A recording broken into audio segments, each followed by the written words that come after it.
people, we have a revolving team. And the mosquito, god damn it, first fucker of the year. Oh, you're gonna die. Mosquito. Already getting into that? Jesus. People! We've got people who work on the show tirelessly. One person. But then we have other dudes who work hard, are a part of the show, but sometimes they get sick. And that's life, baby. That is life. You can't be getting down on your friends, your colleagues if they get sick. That shit happens. But it does mean you kind of have to reconfigure, rejigger. Are we still saying that? Or is there probably some... All words are complicated now.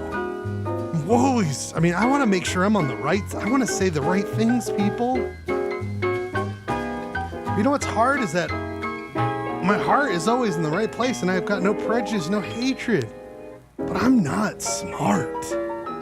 And sometimes I'll be like, blah, blah, and it's like, whoa, that's not good. It's like, oh, I didn't mean that. I'm just not very smart. I said the wrong thing, but that's not. We gotta be mindful of our words at the same time. There's no excuse. Gotta be mindful. The fuck? God damn, you son of a bitch. You son of a bitch.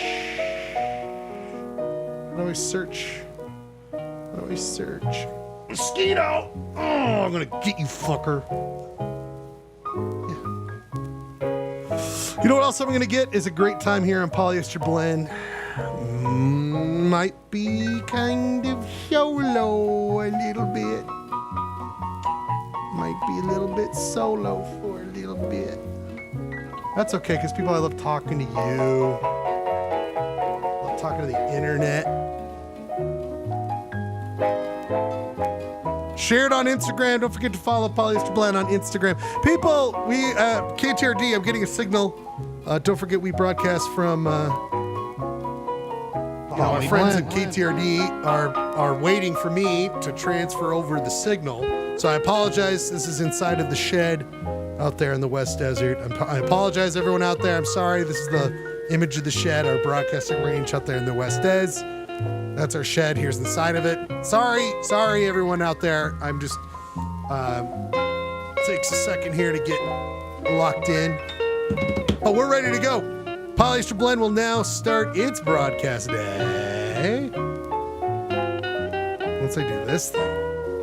Because there's a little business sometimes, people. Little business, and that's fine. Because that's what we do. Poly Blend. We must get going. More to go. And by the way, we don't start at 8 p.m. This is old school, because it is an old school show. Ryan Bradford Indisposed. We'll get to that. People, it's time to start the great show of Polyester Blend. Already a couple minutes behind, but let's keep it going. We've got a full night of shows, and I'm going to talk like this most of the night.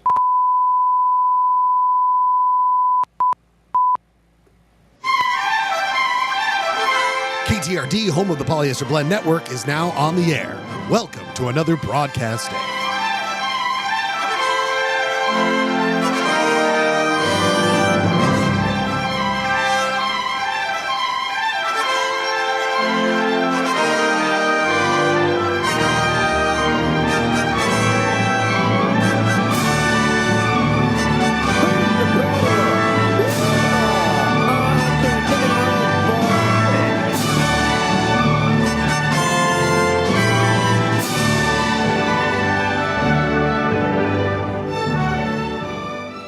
Polyester Blend Live streams Mondays at 8 o'clock over the internet from the Schledio in Salt Lake City, Utah. It is also simulcast from UHF station KTRD, 299 MHz frequency from Hastings Dip in Utah's West Desert. As Polyester Blend Network and KTRD starts its broadcast day, we ask you to join us as we dissect, try to understand, poke fun, and also share our love of this strange Utah existence. This is how the show used to, the first graphic. Well, not the first. It also looked way more nuts. But this is kind of a vibe of what it would look like when we first started, and we thought it was just going to be... And I don't want to get married ever to anyone. You understand that? Just thought it was going to be Clayton and I. We didn't expect all of you to join us on the journey. And to be frank, not a lot of you have. The most wonderful people have joined. Some not so great, but they're gone now. Others don't even know.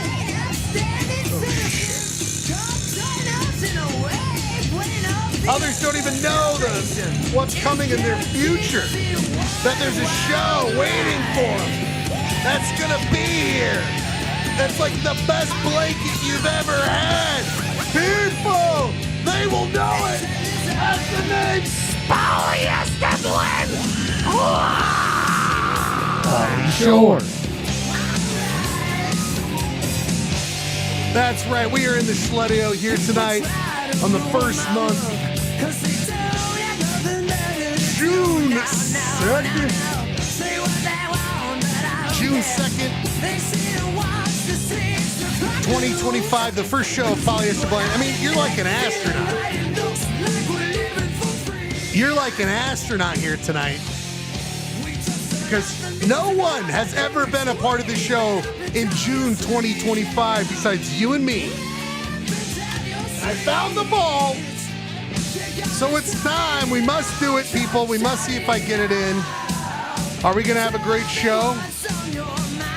Are we going to have a great show? We're going to find out if I get the shot in.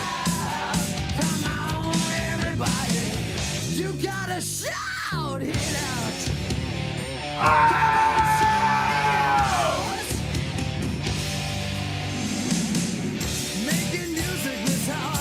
I will be playing in the NBA Final, clearly. All the scouts are out there. We got to sign this Ryan Schlegel. Have you seen him score? Not that much on Polyester Blend. We got to get this Ryan Schlegel involved on our team for the final. He's going to be our hot shooter. Of course, I'll be our hot shooter team. Let's be clear. I should just say it right now. An NBA team, either the Pacers or the Oakland Thunder, if you need me to be signed, minimum $1 million, to play in the final that's about to take place, I'll do it. Now, if I get the same bid, I'll say, guys, I got the same $1 million from both Pacers and the Oakland Thunder. Then we're going to go to a bidding war. And I say this. To the highest bidder goes the spoils in Ryan Schlegel being your hot shooter for the NBA 2025 playoffs. People, or final, I should say. People, here we are. Oh my God, we got a full show going on here. Our good friend, Ryan Bradford, one thing I wanted to do was do a file photo like Clay. Ryan Bradford. I don't know if I have a photo of him that would be ready to go, but Ryan Bradford he said he probably has the same hacking cough that I have. And I will say this, I watched last week's show, and I'll probably cough here tonight. I'm like, let's be clear, I'm not done. I am not done. Here's Ryan Bradford when he broke his collarbone. He's kind of broken right now. Ryan Bradford will not be with us here tonight. He probably got sick lighting the biggest blunt he's ever done in his life because he's a little bit of a pothead. Let's be fair. I have no addiction problems. Clean as a whistle. People here tonight, we will not have Ryan Bradford, but Clayton Scribner, the Podfather, said he would join us. Got started a little late. We're going to have as well so many other great friends here. And I've got to get right into it. First of all, I did post our social media, and you gotta let me know. You gotta join it so I can get a sense of it. That's how I'm gonna talk to you. You know what I mean, people? That's how I'm gonna interact with my friends. If you want to know about upcoming fun stuff, which there's gonna be tons of it, please.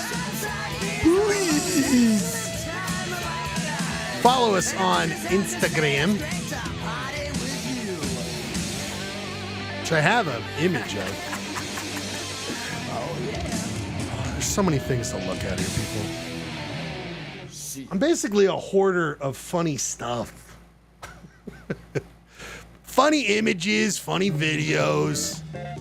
And so I have to cycle through. Do you know how many fucking images I have to cycle through when I try to find something? It's ridiculous. And what for? I mean, I gotta clear some of these out. Like, look at these. Roll call? When's the last time we were like, roll call? Which we should. When's the last time we did action trivia? Action trivia with Lewis and Jim. Tonight, I'm gonna ask these guys, do you guys even remember this shit? Currently, I'm in this, the Curse of the Claybino. If Clayton doesn't show up, I might get cursed. And then this one, oh, total piece of shit. I mean, why is that there?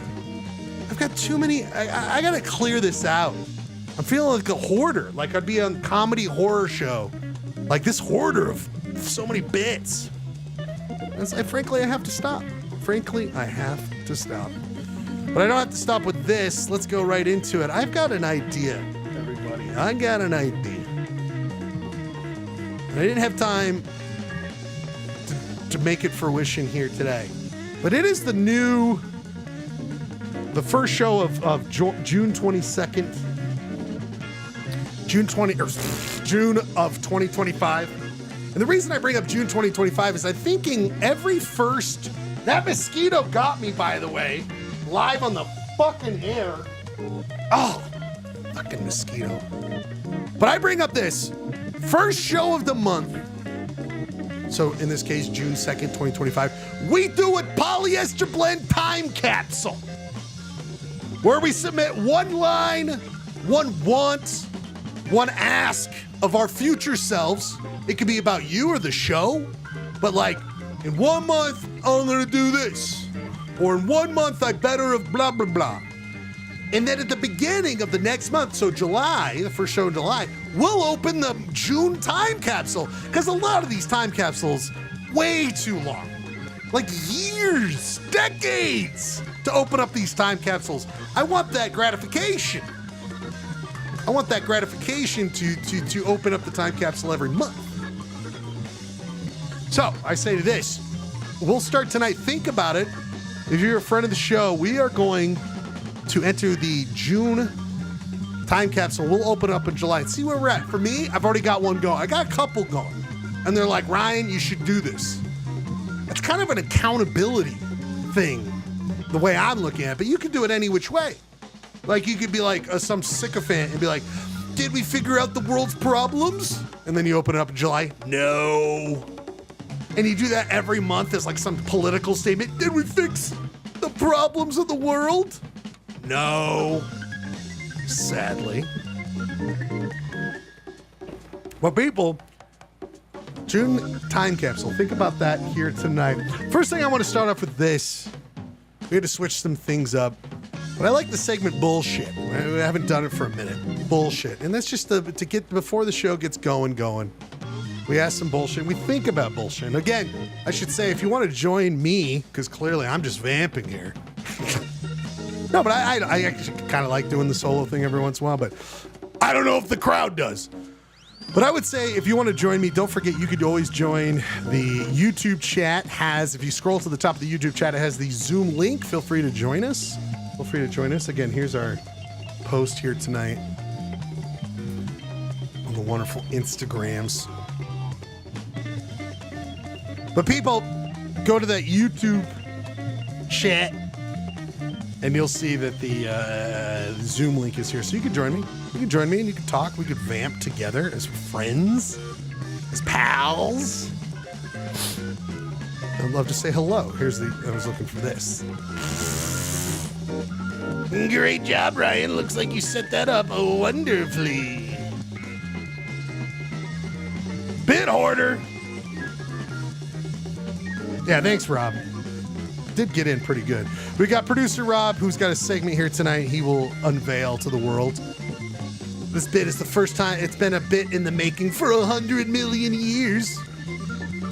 And then, of course, Chat Master Jeremy, he's in there making sure the chat's good. But anyway, bring this up because the new segment, I want your thoughts on this, people.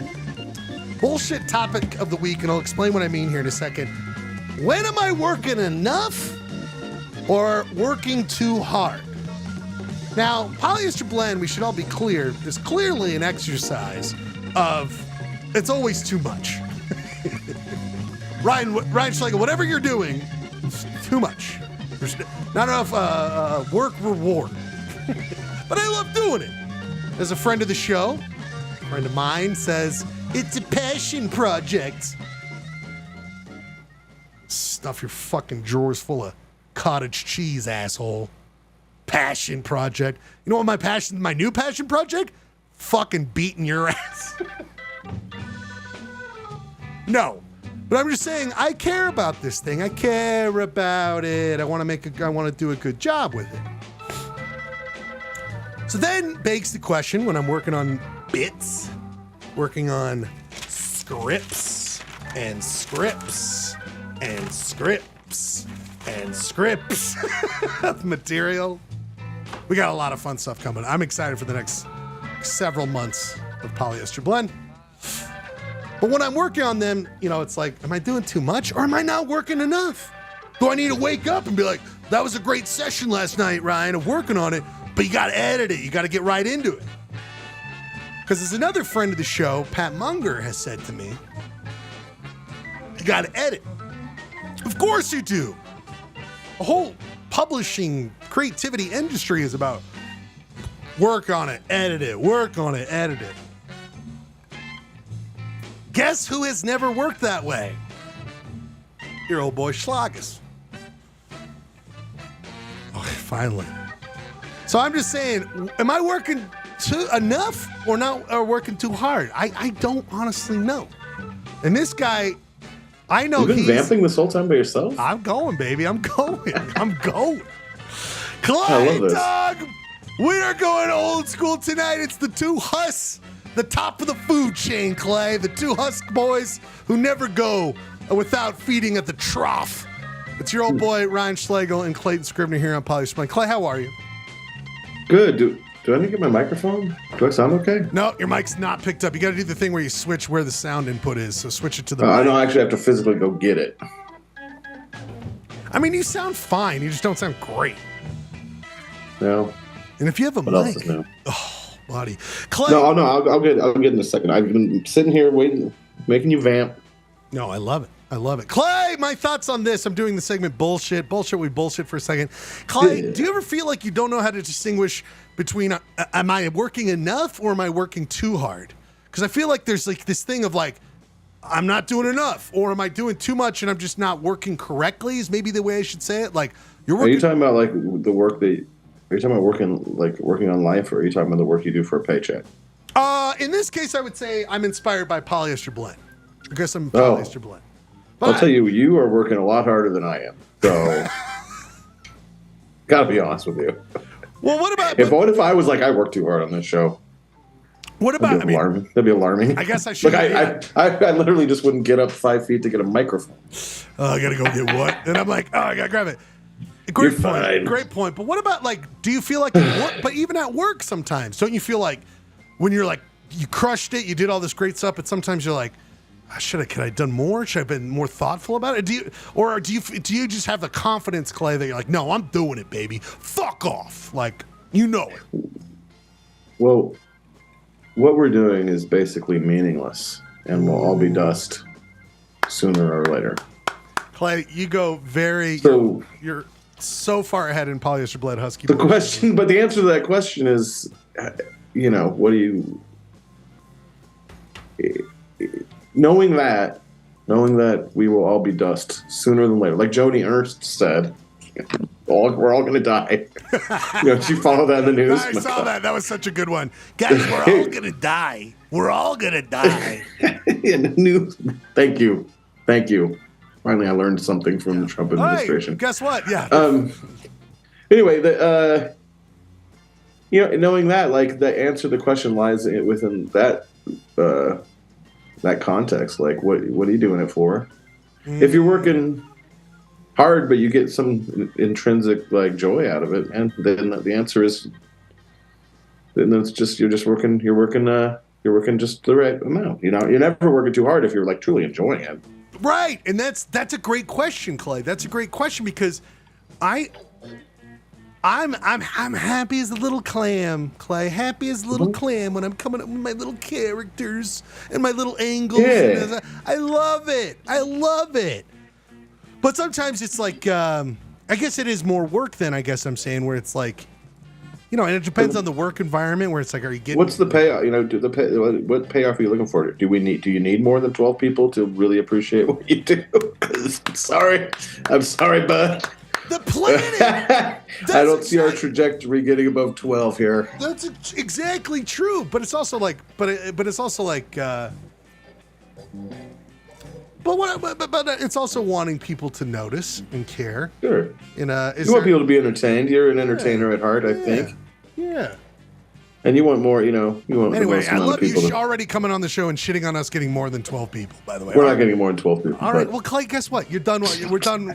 You're done doing the show. Because if that's the attitude, Clay. Hey! It's called being... I got to get my microphone. It's like, yeah, maybe that's why we're not getting more than 12 people. Are you about to kick me off the program like 3 minutes in? This attitude, 12 people.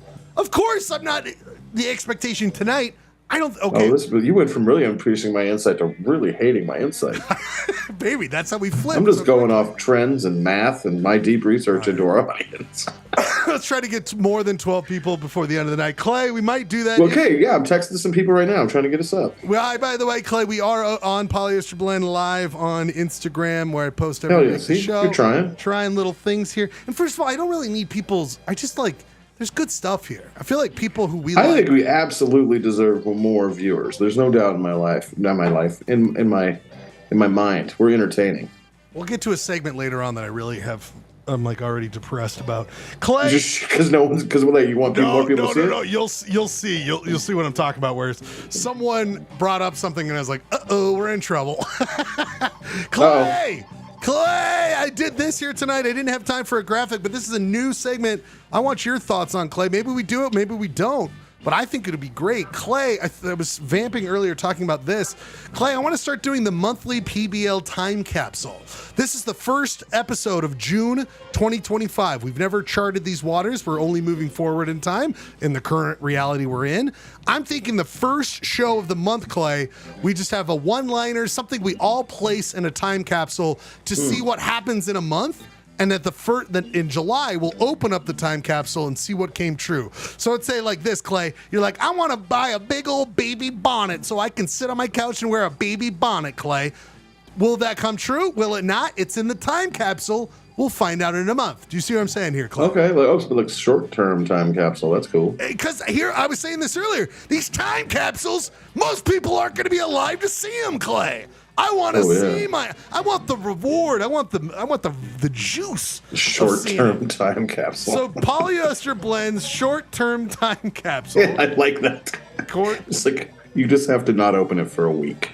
A month. We're doing a month here. Okay, a month. Cool. All right. Okay, my friend, that is new. Think of something here tonight, Clay. Think of something here tonight because we'll get to it later on. I need your entry. Okay. I need your entry later on. I want to get to hear about this depressing segment you're about to get to. Oh, it's going to come in a second because we got to get into Polyester Blend's Point of Order. Point of Order. We go over some hyper-local news. Clay, it's just you and me, buddy. We started this thing together. We're going to end this thing together tonight. We're both going to is this the last show? We're both going to... I've placed an depressing announcements coming. I've placed an incendiary device underneath your chair, Clay. I have one underneath mine. This is the end. You really do work hard. People. You really do work hard in your lab creating bombs. Okay. I am in a cabin in Montana. People.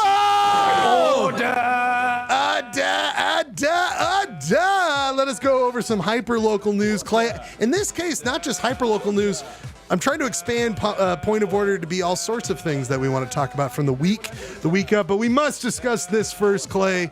A headline from today. The guy who once cried openly to the LGBTQ community saying he was wrong for bullying back in the day Governor Cox really kind of going back to his old bully moves by just not even proclaiming it Pride Month in the state of Utah, which he's done before. Correct, Clay? Correct? Yeah, he's done it before. That's just a fact. It's not an opinion. Clay, don't you feel these guys going back to their 80s vibes of like, fuck them, fuck the difference? You know? Well, what did he say? Did he have like a... His thing was this June, I'm reflecting on the values that bring us together. Clay, nothing brings us together more than not proclaiming a group that's been excluded a place at the table. 1 month, Clay. We're not asking LGBTQ plus, who I do not speak for, but of course I can see from afar. 1 month. I think that's probably not enough with a lot of different groups. 1 month. Give them 1 month. There's no doubt that's not a hard gesture to make. Do I believe that's? I mean, you want to take people's. Okay. Talk to me, baby. You just like. I mean, you saw what our best friend of the show, Trevor Lee, said today, right? No, I mean, okay. My God. I mean, so like, there is a sliding scale to like. Oh, what did he do? This whole thing. You know what I mean? Oh, he said he's going to go hard in the paint and like quadruple down on. Well, he said he's going to punish the Utah Jazz. You know, for being woke or something. Yeah, the Jazz. He's really mad at without the Mammoth. Did we and the banish Jazz. this fucker? Did we banish him? I don't know, but my point is like, I have no doubt Spencer Cox probably isn't progressive as I am on social issues. What? But. And I hate to introduce any type of nuance in this world, but like, at least he's not doing that. I don't know. I think he also thinks like. No. Yeah. I mean, I'm just saying. Like, I'm trying to find some. No, totally. Silver lining here. It's so depressing. But it's like, your point is well taken, Clay. And of course. But it is that kind of... if you really want us to get a lot of viewers, they could just probably cancel me for what I just said, which is like, tried to give the guy credit, but like, whatever. No, but he's in a pickle, whatever. He could have more political courage, there's no doubt in my mind. Like, shame on you for that. It's such a good point that you just came to, Clay, where I think you... I want to find common ground. I'm not trying to like... I want things to progress. I want things to work. And if someone has a problem, we learn from it, we work together.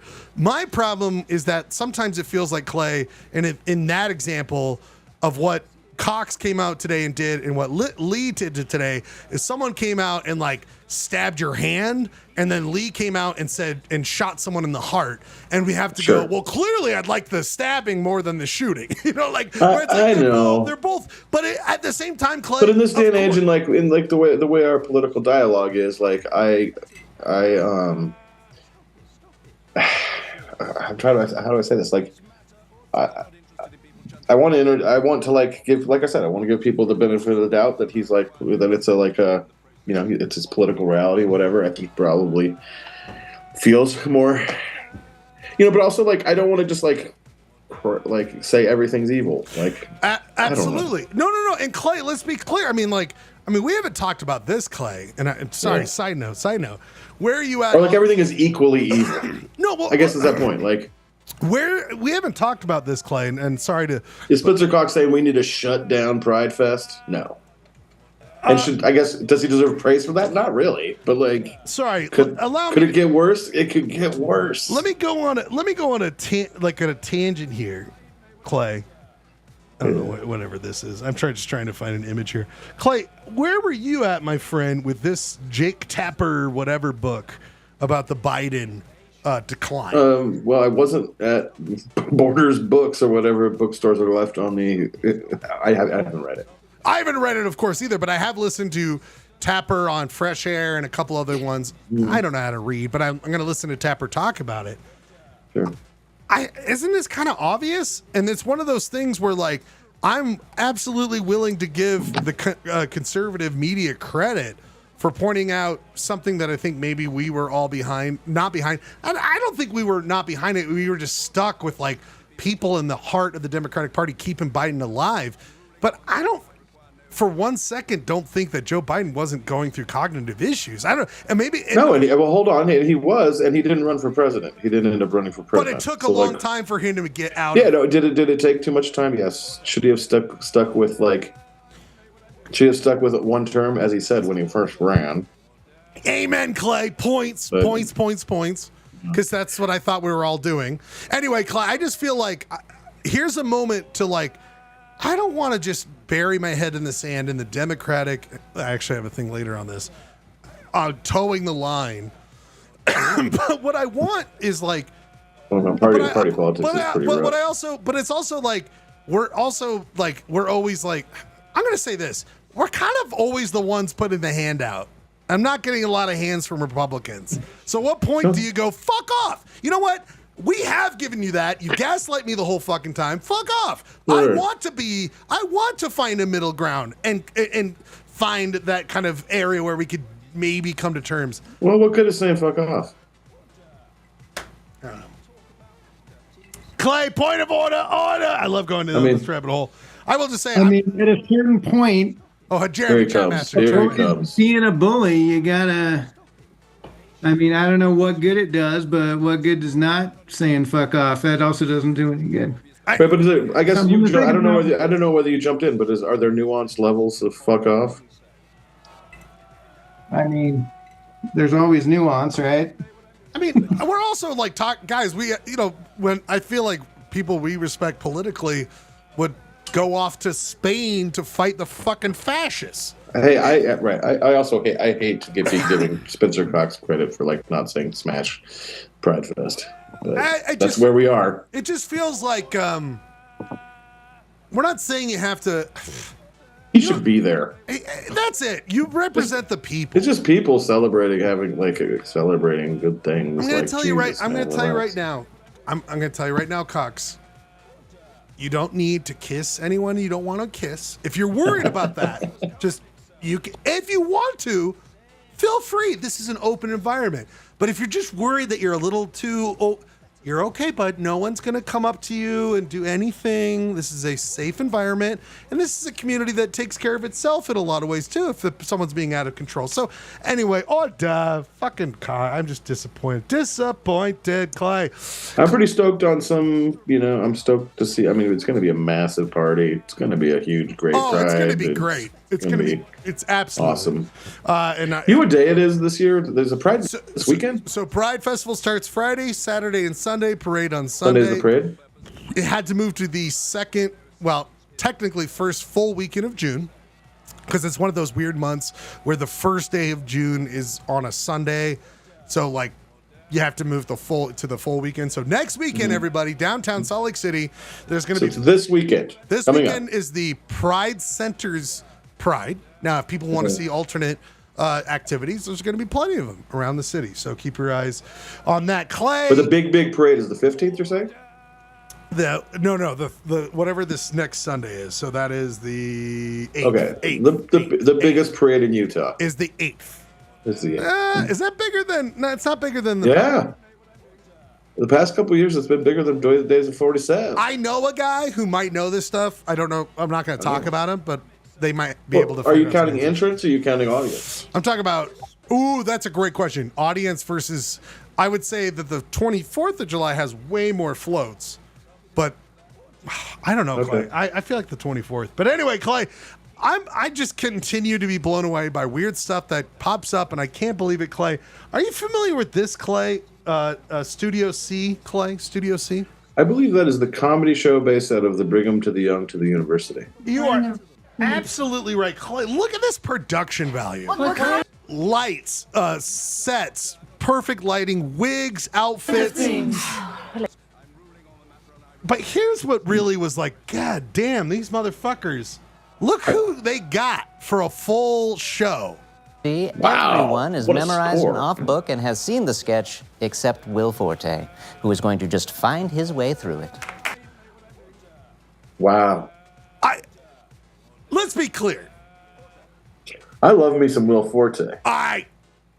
Clay, we can go through some of his... Do you think he signed a "you can't say ramming and rimming" when he... Clay, last time you checked, what do you think the total money? Hey. What do you think how much do you think he made for one show, 1 week? 25 grand. No, I'm gonna go way higher than that. 50 grand? No. 100 grand? So it was a week, so he didn't just show up. He had to rehearse. I think he's rehearsing. I think that 150 grand. 200 for a week. 200. Okay. Let's just think about this. I might be way off. Do I know money? No. I'm just saying Will Forte is going to go to BYU, and maybe Will is just respecting the craft, and God bless him. You know, he's just hey, and this is a very building bridges. It's a very impressive, like they actually have a shitload of viewers. The production quality is SNL. I mean, it's really SNL level. Yeah, sure. But is it funny? I have not watched one sketch because I'm nervous. You're scared. You're scared because bad comedy really is terrible. But let's think about this, Clay. Let's think. First of all, I have hard times with SNL. Like I love SNL, but like it's not a winner all the way across the board. I tell you what, though, like I mean, I grew up Mormon. You know that, right? I grew up Mormon. Wait a minute. Sorry.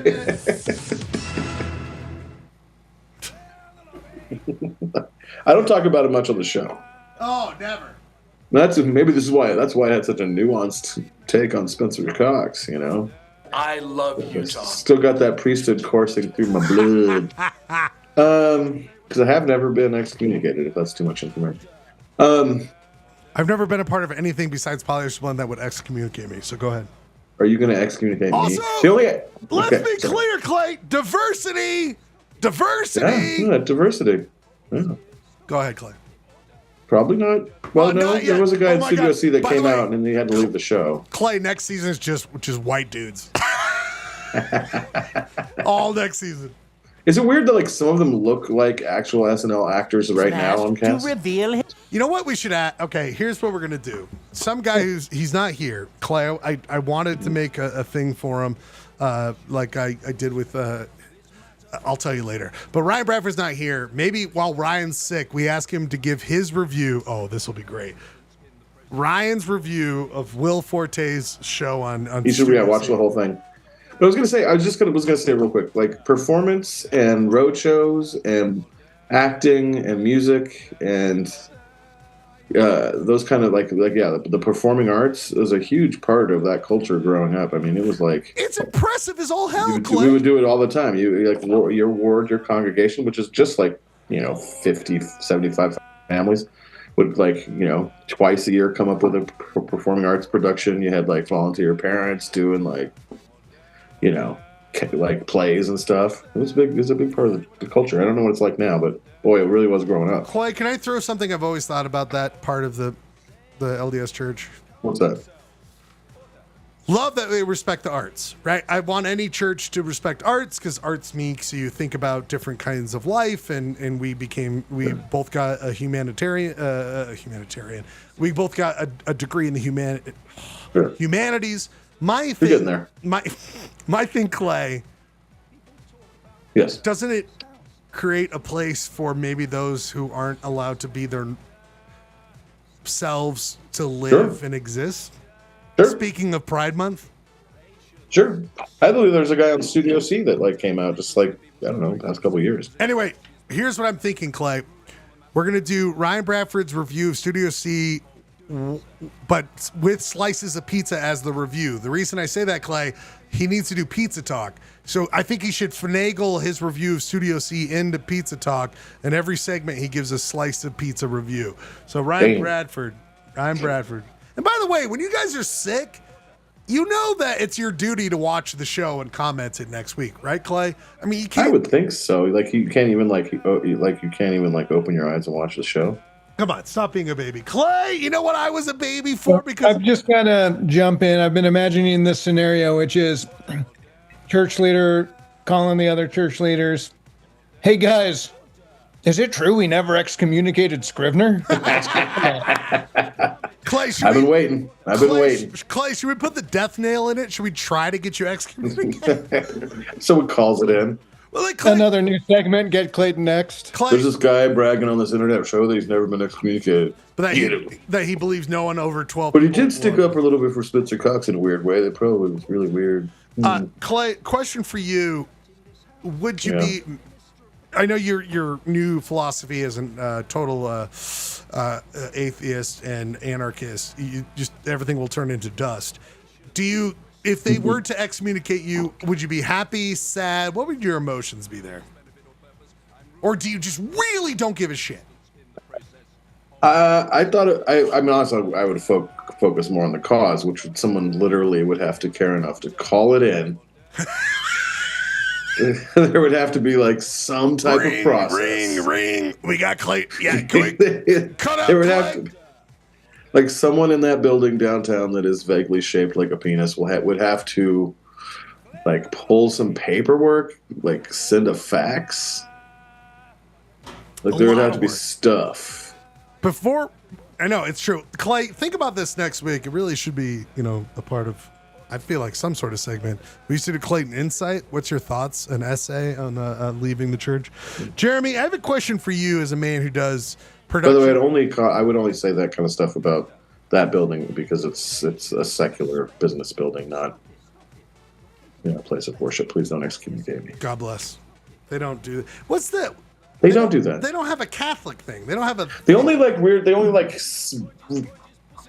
real ceremonial stuff like that like garments. The actions, that's very, very limited in the lay portion of the church experience, except for when someone gets a calling, like, to run the primary, or like, they do like there's like a hand up thing. And then when anything starts involving the temple, that's when things get a little bit more ceremonial, mystical, and stuff. Clay, we'll look into that. But Jeremy, I had a quick question for you. You're a man who works in video production. This is the beginning of one segment.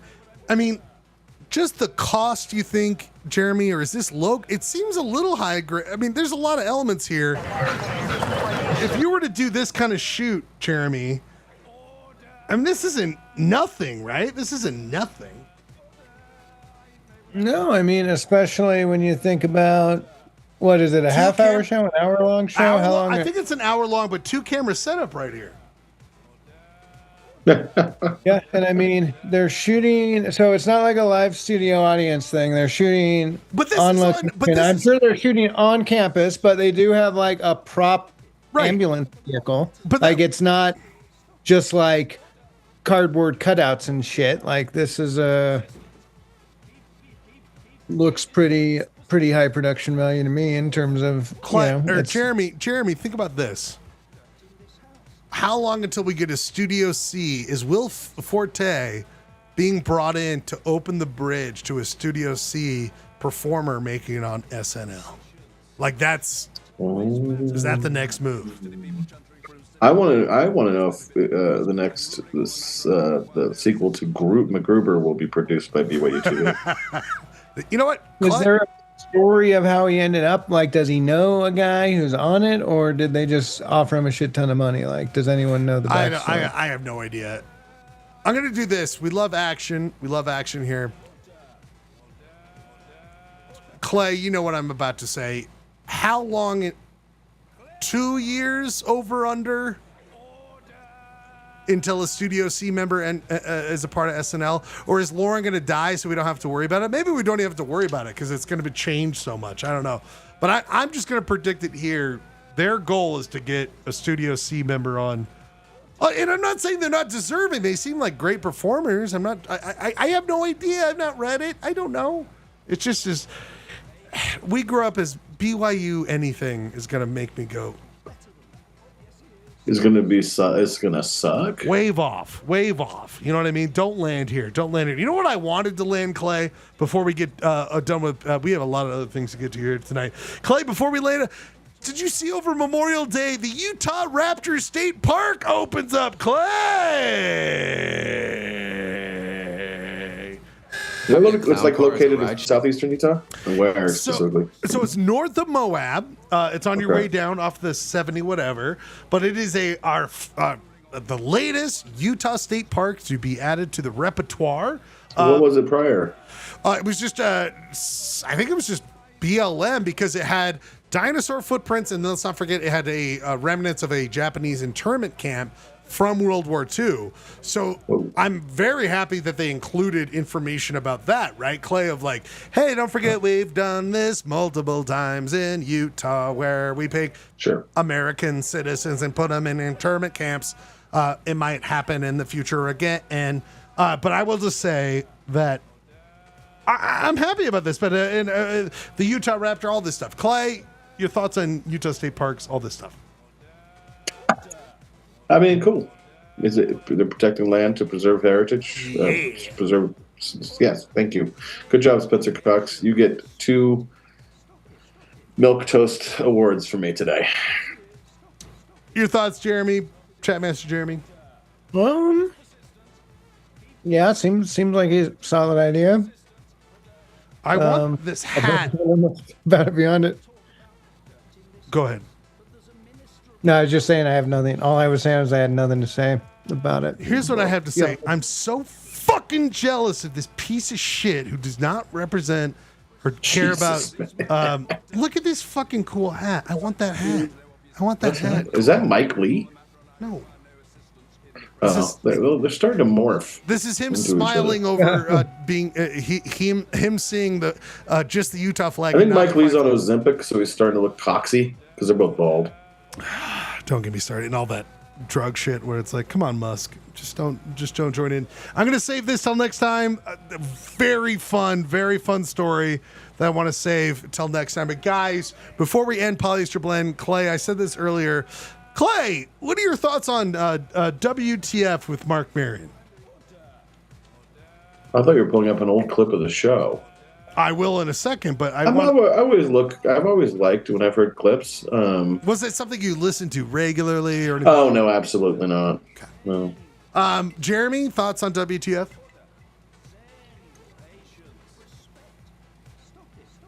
Thank you, Jeremy. He's left. But too long, or does he talk about how sober he is all the time? That's just. It's not for everyone. But you know what's not deniable is that it started in 2009, right? It was one of the first major podcasts. He got Obama on. Not that I'm trying to sober shame the guy. No, but it's just, if it's just not your jam. I mean, I think he's totally fine with all that. But what I would say is that I have followed it, not as like, not like the best show. Or some show that means a lot to me. It's not like something I'm like, this is important. But I've really respected it. Like Joe Rogan. Yeah. But like he does bring up this point of him feeling awkward about the future of where we're going because of with the work he did. Humanity. I couldn't sleep last night, Clay. I couldn't sleep last night, and then I saw John. Did you go dark? No, I saw John Mulaney was on here, and yeah. But he announces, Clay, WTF is coming to an end. 16 years is coming to an end, right? It's coming to an end. But I couldn't stop laughing about this, Clay. Someone's going to have to step into that space. Well, I think his argument is that Joe Rogan did, and he feels guilty about like what society has become since he started this. Think of that whatever you will. I will just say, entering this conversation, he and John Mulaney, Mark Maron's making a point that for stand-up comedians, there were only so many job opportunities. Being a writer on a show or movie, being a late-night stand-up person, getting your own TV show. And John Mulaney and him discussed that Mark Maron actually made like a fourth and fifth estate, the fifth estate being a podcast. You can start a podcast and make an industry. Clay, I just want you to hear what Mark Maron says right here, and then we're going to discuss it in 1 second, okay? Well, I think Brian Regan, for a lot of us, this is John Mulaney and Mark Maron talking. Had a different path of like, you can be an industry out on the road. And then you, Mark Maron, can be an industry in my house. Created a fifth one, yeah. The fifth estate. Yeah, you really did. Yeah, I've created an entire culture of entertainment fueled by aspiring afternoon drive time radio personalities. It is amazing. It's just like you flip on your phone, and depending who you're following, you'll see 3 or 4 white guys sitting behind mics talking about the first time they shit their pants as an adult. Oh my God, that was like just last week. Oh, Last question, guys. Last question. First time you shit your pants.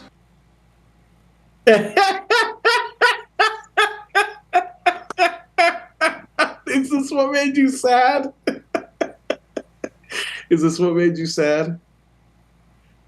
I would make it happy. There's an off chance Mark Maron watches this show. Just kidding. I feel like that's too good of a pull. I feel like we came to it from a different angle. I feel like our intentions are different. Of course, but like you said it before. Well, here's what I would say about Mark Maron. He's gonna shit on anyone who's just trying to do things because, I mean, let's not forget, he was about to completely fail in 2008. But I hear what he says, and I gotta respect it. Where I'm like, uh-oh. Clay and Jeremy, do we just need to shut the whole operation down, or where are we at here? to be fair, your question was just your first memory of shitting your pants. Not as an adult. And I believe Clayton shared a memory from his childhood. Right. And then I was saying I couldn't really remember shitting my pants as a kid. And Janine eagerly chimed in about The situation. situation. And then we got the full Gehrke story, which is a great story. But it was slightly different premise than Mark Maron. And Regan, for a lot of us, Yeah. had a different path of like, you can be an Close enough to industry out on hurt. the road. And then you, Mark Maron, Can be an industry in my house. created a fifth one. Yeah.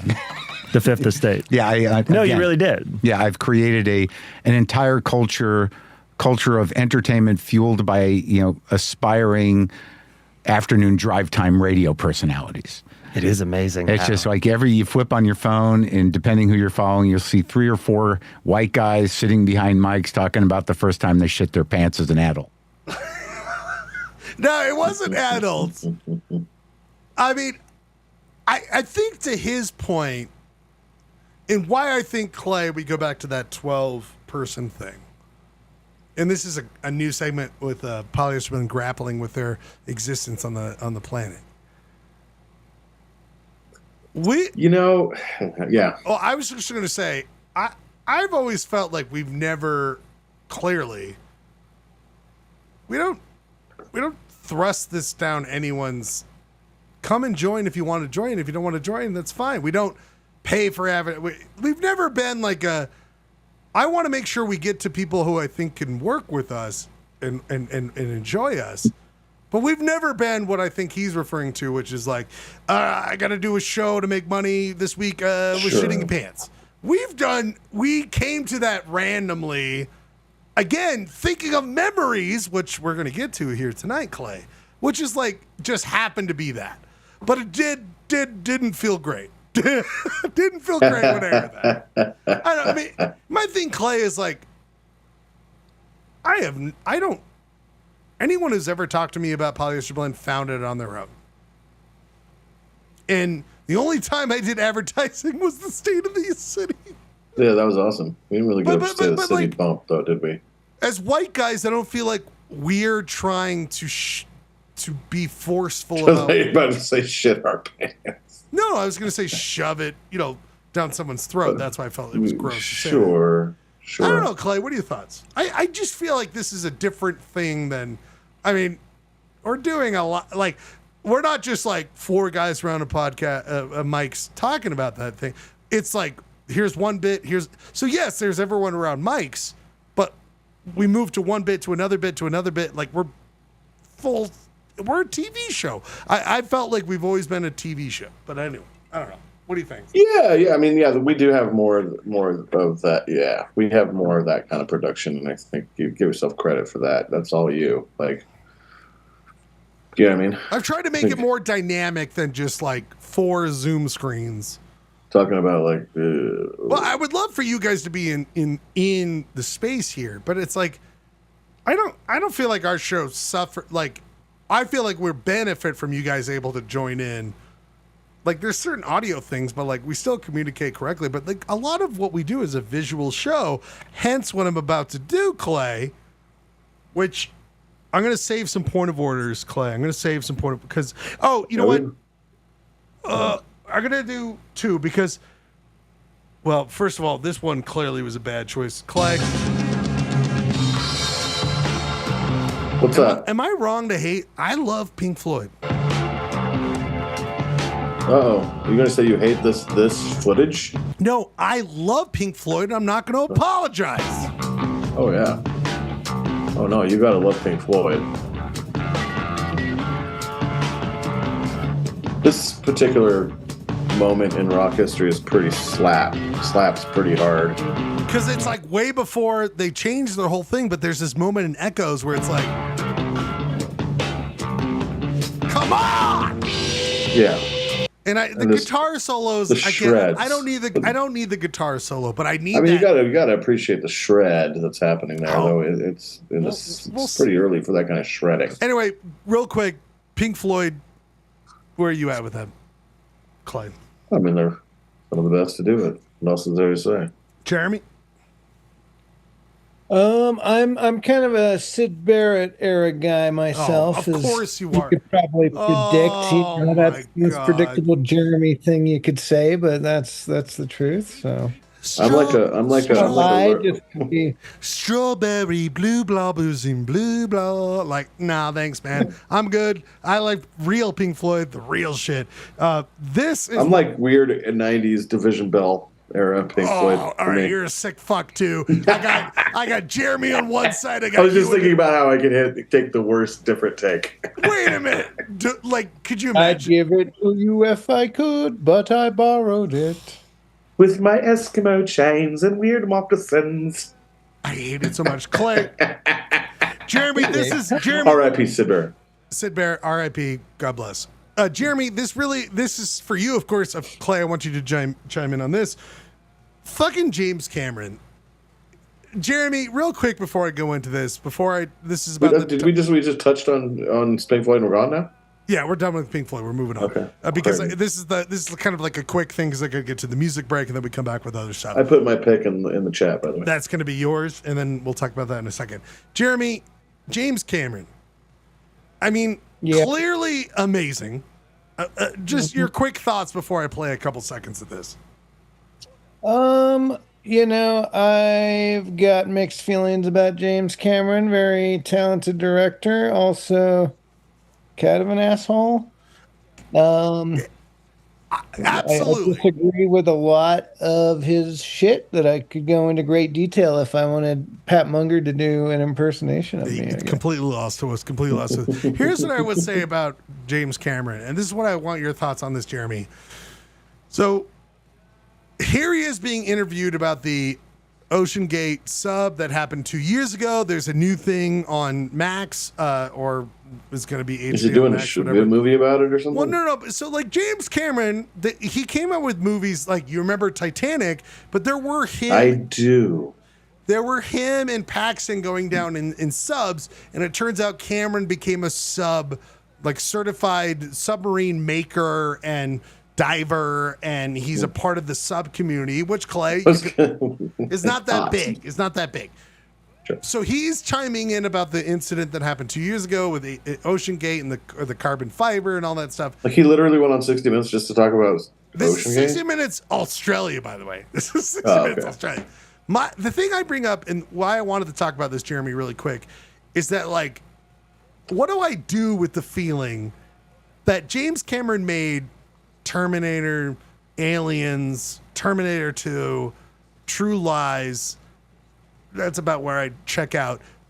Titanic's. Wait, you're going to skip the whole Avatar franchise? I'm going to skip that. Titanic, the last hour and a half is, well, the whole movie's great, but the last hour and a half is incredible. My question to you, Jeremy, is this guy writes, directs those movies, and then also is making subs. I will say, like, as much as I don't, he's kind of a Leonardo da Vinci type figure. Like, he's making subs. Jeremy, your thoughts on this? Subs. He is making subs. Like, you're not making a fucking helicopter. Like, Jeremy also makes the coolest helicopters. Like, it's a whole other level. You know, Paul Rubens, we'll talk about that in a second. But, like... Well, you could have the same passionate conversation about Elon Musk. Like, the exact same conversation. But it's like, what are these guys? What do we do with them? Like, are we working enough? Usually adapt them into bad guys in superhero movies. Yeah, they turn out to be assholes. Jeremy, quick thoughts before I move on. Yeah, you know, he's always been like a business investor, and also he has made documentaries about his silly little diving expeditions and whatnot. But he also, you know, he's a bully. He like bullied all the cinemas into kind of an overly fast switch to digital. Yeah, but a guy with a goatee, Jeremy? Does this ridiculous like obsession with the fucking 3D stuff when it's just shit. It just sucks. And even his movies that are supposed to be the pinnacle of 3D, they look better in 2D. The 3D sucks. He made Pocahontas. He made Pocahontas and was like, look at what I did. It's like, go get the fuck out of here. Anyway, I'm just saying, like, how much did this guy... And here's the thing I would say, but it's like a human can only do so much, Jeremy. When are we going to find out about this guy? I'm going to find out about my good friend, Clayton Scrivener, because we started Polyester Blend. Well, the guy came up with the name. He asked me to be a part of it. I'll never forget being so excited. Like, dude, yeah, please, I'd love to be a part of this. It was a radio show on the wonderful KRCL. Yeah. Please go donate money there. But Clay, you thought tonight should be 2014 Circa. I should do Circa 2014 PBL songs. Is that fair to say? Yeah, I think that was around the time that we started doing regular shows together. Okay. I went back to my Spotify archive. Oh. And I was like, wow, okay, that's like when it really started popping. So one bummer I had, Clay, I made a list of every Polyester Blend on KRCL, like on iTunes, but when you update, iTunes Player is like the worst thing ever to rely on. So I lost it all. But I did go through and just try to be like, well, I guess, you know, that was song. I hope you play two songs. I have one that makes me happy. It's not like the biggest one, but I think it would make you happy too. Clay, you're going to take this first one. You are saying off of the Zoom. I got to go to Zoom. This one. Who is this guy? What the fuck? Do you remember playing this? What? I do not remember you playing this. Dude, this was 11 years ago. Yeah, I don't know anything. This is an actual playlist from one of our shows. I love this. I archived them on Spotify. We've got some great segments. Producer Rob owes us. When I say Conan Moccasin, that doesn't remind you of 2014? Sorry, dog. Sorry, dog. But I'm excited. And then producer Rob owes us a segment. Gehrke, the sweet boy, owes us a segment. And then we got my memories. We're gonna have a great rest of the show. People, the first segment from the what Clayton remembers is the babies of Polyester Blend. We are gonna play just babies. How do you pronounce it? Conan? I think it's like Conan Moccasin. 3 minutes of this. We'll be back in. He's so weird. I like it.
Damn. Never said I'm over you, single and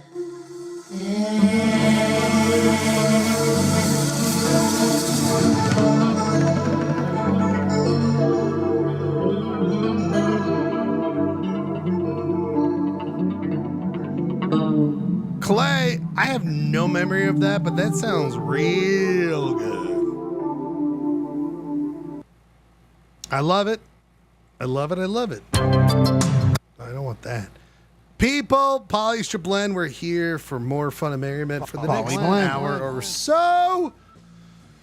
We're done with James Cameron.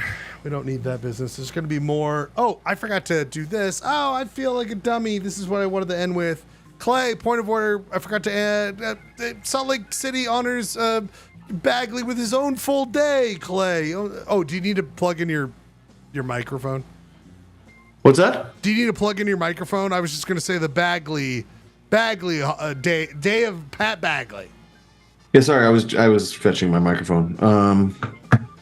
Yeah. What about it? Did you go? I did not, but I'm just. I was jealous of that party. It looked awesome. Well, I'm waiting for a guy who's. I'm waiting for friends that have connections to invite me. I thought one guy would join that. Here's what I was going to say. That looks like a young Nick Faulkner in that picture. Oh, he really does. Good point. Here's what I wanted to do with this thing was, first of all, how cool is that? I mean, I've got a great. I was going to have it framed recently, but Holyoke got me one of those great Utah maps of all of Utah and Bagley's drawings throughout them. But I was gonna say, Clay, like, is that not kind of what, like, to get a day remembering you that will probably be dissipated and forgotten? What are you eating? Is that the goal? Wait, you want a day? Hold on, Clay. What are you eating? What? What are you eating? It's none of your business. What? Jeremy, your thoughts on a day? You can have a day. Oh, you can eat during the show. That's okay. Oh, you're filling in for Ryan Bradford, by the way. So No. you don't want my thoughts on Pat Bagley, but my thoughts on, like, if I had my own day. Isn't that? Yes. We'll get to the Bagley thoughts in a I second. mean, I should probably have my own day, and it's weird that Mayor Mendenhall hasn't given me one yet. What are your thoughts on Pat Bagley? What are I your think thoughts? about that once or twice a day. What are your thoughts on Pat Bagley? I would say it's very deserved for him to be honored. He's been delivering top quality. It's kind of one of the pride points of our city, I think, is having such a skilled cartoonist who's been. And it's over, right? For so long. Over? I believe I heard he was still going to be providing some freelance cartoons, but that could be fake news because I did hear it from Robert Gehrke. That guy shows up sometimes. We'll talk to him in a second. His departure from Salt Lake is imminent. But people, it's happening. People, we love Pat Bagley, and he's done. And again, we love him, all that stuff. But do you know that there's a guy who's going to try to fill in the void? No. A void? No, he's trying to. He's trying to fill in the void of what entertainment looks like, knowledge, work, all that kind of stuff. It's a new segment. The reason I was late tonight is I thought I saved an entire graphic I made, but I didn't. So this guy's just going to have to deal with this is his background. I tried doing the audio. That all fell apart. So just know that this is going to be the first segment moving forward of one of our greatest. But this is going to be, just the light version of it. People, he's a producer on this show. He is introducing... Oh my God. I think I know where this is going. Archosaur Archives. Yeah, that's right. Producer Rob, you're here with us. Yeah, I'm here. I'm ready. Now, Rob, what did you think? You were like, I want to do a segment on the show. You want to talk about dinosaurs. You know that I brought up the Utah Raptor State Park opening as a segue into your thing. Your thoughts on that state park before we go forward. Exciting news. Great stuff. Okay, Rob, you seem Love that it's coming. you're gonna do great, my friend. You're gonna do great. Rob, Good. I've got your document you brought up. What are we discussing? You know, did you get to the pictures that I had? Yes, I have them. You have all those pictures? All right, you don't need the doc. The doc is mostly for me. Oh, I didn't download the. I might have to show your images. That's fine. You can scroll through them. That's fine. So But what, I have Rob, I have a whole script that I wrote. But Rob, can you describe what your vision of this segment is? Yeah. My vision of this segment is that every week I'm going to introduce you introduce you all to an archosaur that you might not know about, and tell you some cool shit about it. And Clayton, as the guy who we just did a song about when we started. Could you believe that we have this, Clay? It's about to happen about a dinosaur, or is Clay in the toilet? No, I'm right here. Isn't this exciting that we're going to learn about dinosaurs every week? And by the it's way, very exciting. What's most exciting? There's a couple things that are exciting to me as we enter this segment. How long is it going to take for me to ask Rob why he's got to call them archosaurs and not dinosaurs? Just be fucking cooler than everybody else. Yep. Oh wait, hold on. I didn't ask you yet. It's going to happen. Okay, that's fine. Second one is Rob 2 or 3 times already says I have a whole script. That to me is he's leaning in on. Is he going to be allowed to drive his own segment? Because this is something I've always explored on. Is it possible?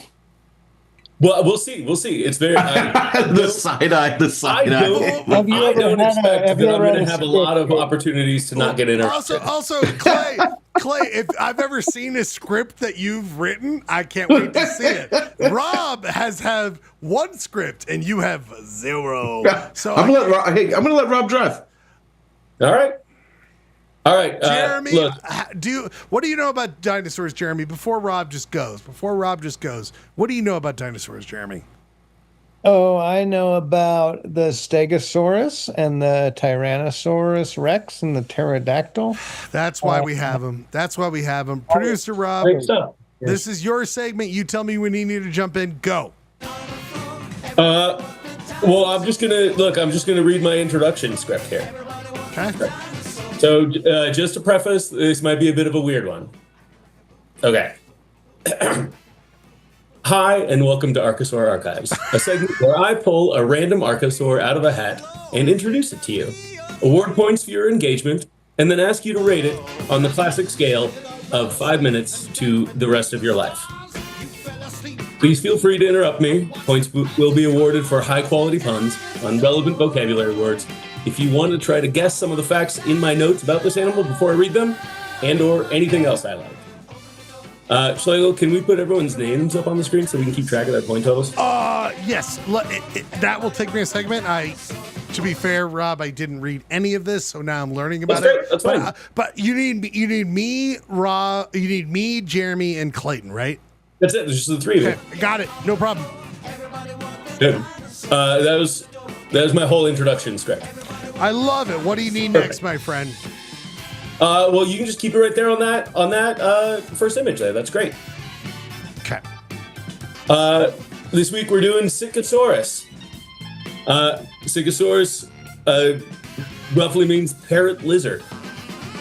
You can see by its rad beak up there. Circosaurus is an extinct genus of dinosaur that existed primarily in the Aptian and Albian early mid-Cretaceous from around 125 to 105 million years ago. The holotype is a specimen of the species Circosaurus mongoliensis. There are early ceratopsians, ancestral precursors to Triceratops et al. These guys, however, were obligate bipeds without a frill or horns, but with that classic parrot-like beak and long filaments on their tails. Also, they were corgi lab-sized herbivores. Corgi to lab-sized herbivores. What? That's small?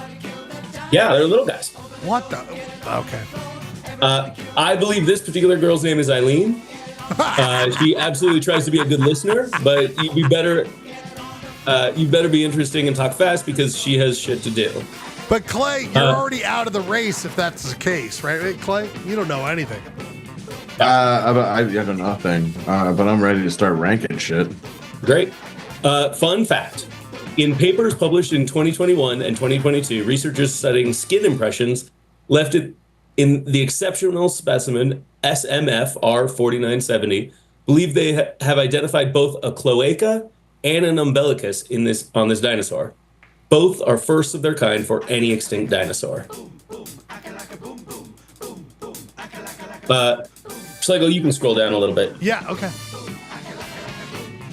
There's a mother Cyclosaurus with her babies. There's some other views. Look at the ass. There's right, left, ass, there's head on. grass coming out of the ass. Grass coming out of the ass. Oh, there's some size ranges. Tiny little baby. Tiny little baby. Yeah, little guys. And then down here at the bottom, we've got some images of cloacas. Oh. Now, a cloaca is an asshole. But on archosaurs, Clay, that's for you to they have a respond to. cloaca, which is one hole to rule them all. That is, they do not have a butthole, pee hole separate situation. They just have, and no separate hole for sex. It's one hole for sex, shitting, Whoa. and pee. Or really, the pee and the shit are kind of mixed together all the time. Do they feel strongly, or is this just extrapolation of what they have the best info of, or is this all archosaurs only have cloacas? Archosaurs. Whoa. The reason I did archosaurs in particular rather than just dinosaurs is because I believe there are many good archosaurs alive today that are worthy of our note, and many other rad things that are archosaurs that are worthy of note. Jeremy mentioned pterodactyls earlier, which are not dinosaurs, but they are archosaurs. I'm so proud of you, I Rob. was actually talking about archosaurs. That's what I meant. I'm so like this is what Brian Bradford did with Pizza Talk. It's like an essay in a journal of an impeccable knowledge. I'm so proud of my friends for making this stuff. Keep going, Rob. Clayton, last time you did something like this, I mean, this is good stuff, Rob. This is good stuff. Yeah. You're producing. Keep going. That's good stuff. As a ceratopsian, they're Speaking of one holes, Schlegel is shitting and pissing on me with one hole right now. One hole. Go ahead, Rob. Just one hole. As a ceratopsian, they're part of the larger clade Marginocephalia, which includes the cousin clade Pachycephalosauria, which is in turn part of the larger clade Neornithischia, which includes Thyreophorans and such as Ankylosaurus and Stegosaurus, which is further a part of the larger clade Ornithischia, which also includes Iguanodonts and Hadrosaurs, all of which are currently extinct and classified as separate from the sauropods and theropods among Dinosauria. Just a little bit of taxonomic zone there. So these are relatives of like Triceratops, but precursors. Eventually, ancestors of Sycosaurus became quadrupedal and evolved into Triceratops and Torosaurus and Chasmosaurs and all that fun stuff. But look at that sweet impression of a cloaca. I can't believe it. How they have those images. Well, how do they produce those images, Rob? They had skin impressions of this. It's skin impressions. This thing died and then got buried in silt, and that silt hardened up enough before the actual skin decomposed, and then was replaced by a different kind of silt. And when those both completely turned to stone, they were able to separate one type of rock from the other type of rock to see an actual skin impression of what this thing's cloaca looked like. So is the evidence you're seeing with birds versus turtles and crocodiles, is this because I grew up. This is a diagram that shows a bunch of different kinds of cloacas on a bunch of different creatures. And you can see in there all the way over to monotremes, which are mammals, on the far left, they have cloacas. And then to the left of that, tuatara, or to the right of that is a tuatara, lizards, and then turtles. And then we're into archosaurs with crocodilians, Cicosaurus, and birds. God bless. All right, Rob, where do we go next? That's the whole thing. That's all the pictures. Oh. Look at how cool all these cloacas are. That's amazing. And these are the actual. Yeah, those are actual pictures of living things. Okay. Except for on the right, you can see the rock. So, Rob, does that conclude our? That's the full thing. I love That's it. Rob! Of course, it's a red. We're gonna come. Red important dinosaur. Why did we have points? With the only butthole we have, we know of any dinosaur. Why did we have points, Rob? Why did we have points? You could have had points if anybody had interrupted me with jokes that I found or puns that I found interesting. Okay. Yeah, I said I was being shat on and pooped on at the same time. Okay, Rob. By the way, I'm so with one mouth. That was pretty good. You know what? Thanks. Yeah, buddy. Half point. Thank you. Thank you. Clay wins this week. Yeah. Clay wins. And then I was paying attention. And then the final thing is, I just want everybody's rating from the classic scale of 5 minutes to the rest of your life. Where would you place the Cicosaurus? Oh shit! I'm gonna go. Like we're spending 5 minutes of quality time with this thing. I'm gonna go. 5 minutes to the rest of your life. What do you think? Where in the scale? I'm gonna go where Jesus lived. I'm gonna go with Jesus lived. Right. 5 minutes, 1 day. A month, a year, the rest of your life. Rest of my life. It's been a day with this bad boy. Excellent. I don't know what's coming down the pipe. You know, it's like this is the first. You've got one. It's tough to know. Got a versatile orifice. That's pretty cool. I mean, it's what lab maximum size. It's an herbivore, so I feel like, it's probably not gonna eat me. So yeah, I not unlikely to eat you. Might not be real. Might not feel real safe around you, and does have a serious beak.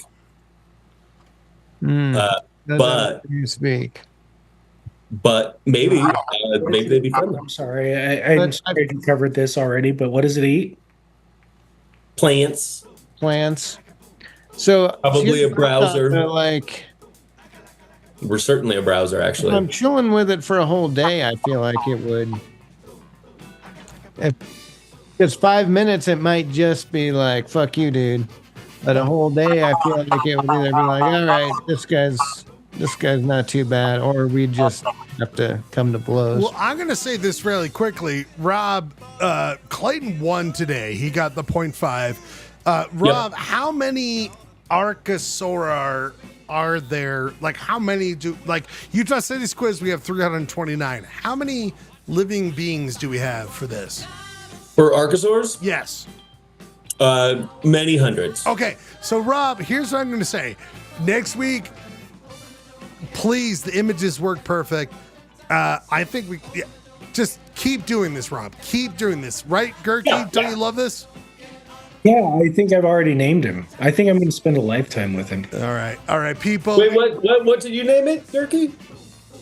I named it Jeff.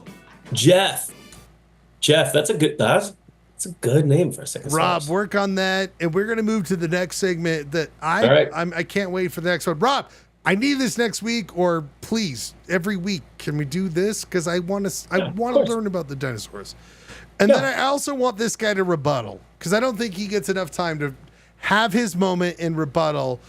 Rob, I'm going to work on your background, but this is Poly Blend. This is Gehrke's Corner. Thank you for coming to my corner. Gehrke, what do you need to chime in on? What do you need to tell us we're doing wrong? I will also show you your tomato, but Gehrke, just please, this is your moment, And you're muted. Way to go. This is your moment, sir. This is your moment, and you're muted yourself. You muted yourself. You played yourself, frankly. You played yourself. Muted. Okay, this is your moment, Gehrke. This is your. Do you see what I got going for you? I got Gehrke's Corner. No, look at that tall, handsome man in the corner. You're always mad about your guts. I was like, I'll make you a super handsome man. And then I got you. Look at this, Clay. Don't you want? That guy? Yeah, he looks like he's like 7'3" in that photo. It's He shops fucked up. at the Big and Tall store, but just because he's tall. But he's hanging back, or he's just like, tell me what you think, dude. Well, that's what I'm doing. I'm just hanging back. And that guy can dunk a basketball.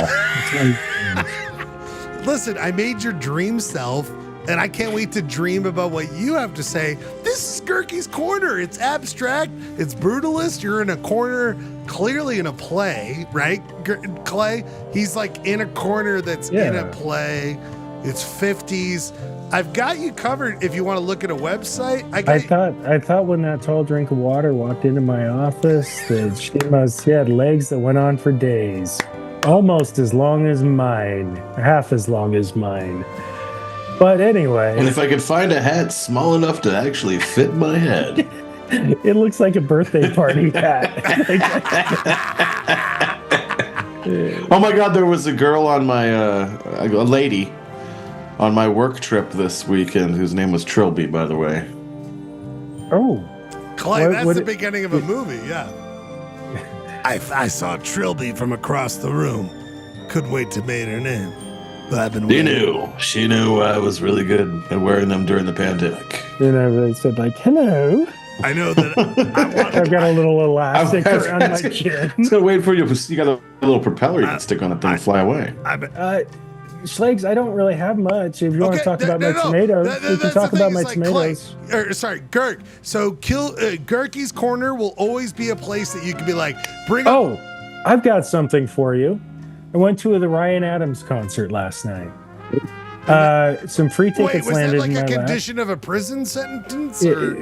Kingsbury Hall, dude. Like people love the old Ryan Adams. His musically was on point. Every time he opened his mouth when he wasn't singing, that guy is crazy as a fucking loon. Give me an example of some good ones. Oh, like when he talked about how he was like getting empathy or endearing the audience. We're talking about how his brother died, and then he talked about, and then everybody turned my back into a Ginsu knife holder, because this is when he got canceled for being creepy with Phoebe Bridgers. Yeah, so he started talking about cancellation during the show. Yeah, don't talk about being canceled. Like you take the cancellation, you take the Me Too, and you just own it. And he's like talking about how you learned from it.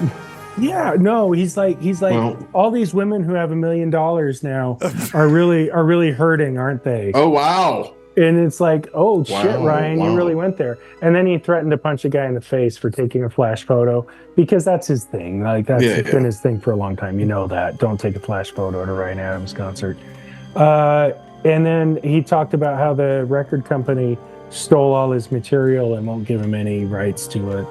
Sounds like a whiny baby. Do you think like people take flash photos of him just to piss him off? Just to piss him off, like wait till the end of the show. Like it's part of the fun of the show. Let's take some flash photos. At one point, he took a little drink out of his cup next to him. He says, "I keep hoping that's poison, but it never is." Oh my God! It's like, oh, okay. He's like, by the way, Gehrke, just remember during Gehrke's boner. you will be pinned, so you're going to be our main video. So it'll just be the voices of Clay and Jeremy and producer Rob. I mean, buddy, I've got your tomato photo, but that Ryan Adams business is ridiculous. What was your weekend like as a man? I'm not going to say anything yet, but your thoughts on you maybe aging? I don't know. Your thoughts on this? Yeah, I made another trip around the sun, or the sun. That was some of the poorest marketing of a birthday ever. I should say the sun made another trip around me. Or either that, or you to ice me out. A little more husky. I would have come if it was a little bit more of can my friends come, but I don't do birthdays really. I just kind of. I got drunk on your birthday and then had to run a Ragnar the next day. That was my 40th birthday. That was 12 years ago. Can you believe that? Can you believe that nonsense? Rob and I were at Gehrke's birthday. Somebody the other day, it was yesterday, somebody said, "Oh, it was your birthday? Your birthday was yesterday?" I said, "Yeah." Is there like the 31st? I said, "No, the 52nd. Ba-da-ching. We're all laughing. Ba-da-ching. So, Gehrke, I mean, your thoughts on, let's just do two things. Thoughts on mortality, and then I'll do your tomato. Oh, I mean, death can't come too soon. I feel the same way, Gehrke, but you seem to love this. Yeah, that's my tomato plant. Can you see the tomatoes? I've got 3 tomatoes coming in there. No, they're not there yet, Gehrke. You're like, can No. you see Oh, you don't have it up yet? Or can I? It's right there, Gehrke. Those are 3 little tomatoes. They right look there. like tiny testes, baby. Yeah, they are tiny testes right now, but they're going to become engorged and ripe.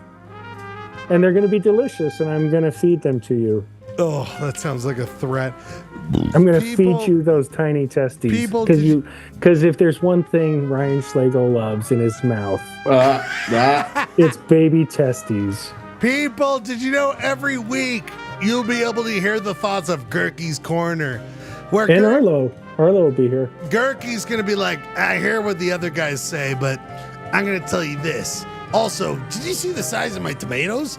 That is going to be Gehrke's Corner moving forward. It's not as good as Dinosaur Weekend or Dinosaur work Junior. harder, or whatever. maybe. I don't know. You guys can work I this out. know. I need to get People, we're moving to a final segment before we move to our next music break. It's Memories. Guys, remember Memories? Clay, we did Memories last week. And I just want your thoughts. I believe one of them was about shooting. And then it turned out to be Mark Maron being like, these white dudes suck. And I'm like, I agree. Did you hear Mark Maron canceled his podcast? We did a whole segment. It was like I got canceled. It was I got canceled earlier in the show. Pants shitting story that did it, Gehrke. Yeah, Gehrke, watch the show. Watch the show. Clay, I'll watch it next week. I'm coming prepared. Clay, I need your answer, and then we'll go through everybody else. Clay, first date. Clay, we're doing Polyester Blend Memories. If you guys remember, you also cannot remember. What is your definition of a date? That's what I'm saying. I've got mine. Whatever you want to say. Your first date, whatever. First date with whatever. First date. And this is a romantic date. I think I went behind the bleachers at Cashman Junior High School. All right, we're moving on from Clay. We love him so much. What's your definition of a date? A date, dude, like a fucking, like, we're gonna hang out together. There could be a candle with like spaghetti we both take a string from. It's more romantic than a J off behind the bleachers. I don't think I have been on many of those in my life. All right, Gehrke. Clay has never been nothing but sexual times dirty where he needs to. I was hoping he was going to say it was the woodshop teacher and he only got half a finger because he only had half a finger. Oh my God. Oh, Gehrke's done. Wow, he's canceled. I think he's canceled. And by the way, we hold a whole segment for him. I will say my first date, which I'm just going to, I guess I'm a prude. I had a lady friend that I was supposed to be going out with, and then it was our friends being like, you guys should go out. And I bought her a ticket to Austin Powers, The Spy Who Shagged Me, so she could sit next to me. She showed up late, and then there was like a miscommunication. I think we broke up that night, and then a couple of weeks later we made out together. That was my first date. Austin Powers, The Spy Who Shagged Me. That's quality. I didn't get to finish my first date. But you're trying to perv up everything. No, I was 15 years old. She asked me to some dance. It was like the harvest dance at the school, and we went to that. And I'll tell you what, those drama kids, they really liked Depeche Mode in the 80s. They listened to it nonstop, and I did not care for Depeche Mode, but she was very nice, and I had a good time, and yeah, it was a good time. I mean, and there was no hand stuff. Well, and that's the thankful, thank Christ. Producer Rob, any date, or Jeremy, who wants to go first? don't really have any. You've never been on a date in your life? Yeah, once, went to movies and went to Wendy's, something like that. Producer Rob, besides the dinosaurs you're in love with every week, did you ever have one? No. I think I would. My style is always eventually hang out long enough. Just don't leave long enough until you start making out with somebody, and then after you've been banging for a couple weeks, be like, I should take you out on a date. It's a pathetic move. That's been my way. By the way, not the most sophisticated way. Illegal. Producer Rob. Dating tips with Rob Nielsen. Producer Rob, and everyone will answer first good meal you cooked for yourself. So not PB&J. Like the first time you cook something, you're like, damn, I made something good here today. Go, Producer Rob. I don't know. I made a fine couple breakfast burritos on Sunday. No, this last Sunday is the first time. First good meal I cooked for myself. Sorry, first. Jeez, man. I don't know, man. I think I learned how to make nachos by shredding cheese onto chips and putting it in the microwave. First meal you cooked for yourself that you felt good about. First good meal. I felt great about those. Clayton Scribner, please help him. I really didn't cook much. This won't shock any people until I got to college, and my roommate was a cook, and he showed me all types of things. So your roommate was the one who showed you? Showed me how to cook, taught me how to cook. But he was, he taught me all types of pastas and chicken dishes, but he taught me how to truly make a great grilled cheese sandwich. I know that sounds serious, but like how to gourmet up a grilled cheese. Right, with some butter, some cheese, and all that stuff. No, not with butter and cheese. I knew how to do that. I'm talking about churching it up, man, with like the garlic and fresh toms in there, and how to like saute the onions before you put it in there. That was your first good meal that you. Okay. What do you want me to fucking say, dude? Gehrke, your first good meal you cooked for yourself. Clayton only could figure out bread with cheese in between with maybe some garlic. I thought it was a great story. It was like... I think the Schlegel's judging all our... Jesus, man. The rest of the first one. He's not just judging. He's judging harshly and rudely. He's still got that orifice that does both at the same time. You felt good about making a grilled cheese sandwich, you stupid piece of shit. I was the rat in Ratatouille, so I can't believe you guys do whatever the fuck you do. Listen, I'll take off the I'll take off the gas. All right, Gehrke, please. I mean, who else is left? You're in full insult comic mode right now, dude. I don't know. I made. He doesn't know. Fuck that. All right. Let's do this, Gehrke.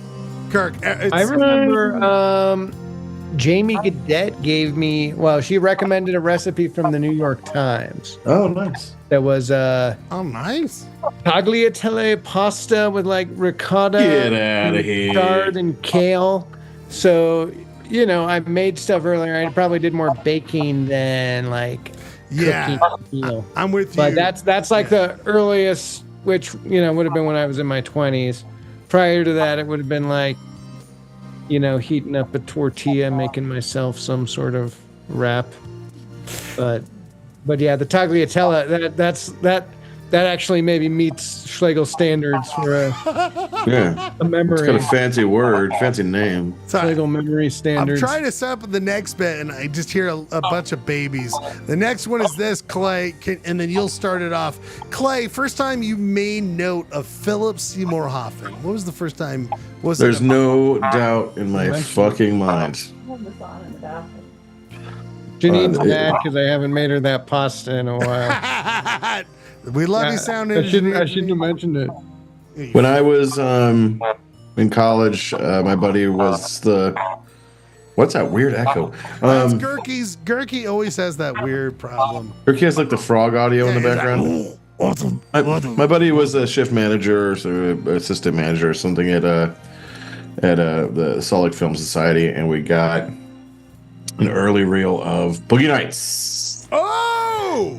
And we watched Boogie Nights, and we came back the next day and watched Boogie Nights again because I thought Fillmore Seymour Hoffman in that movie was fucking crazy. Amazing. And I loved it. Amazing. And for the rest of that year, my roommate called me Scotty J.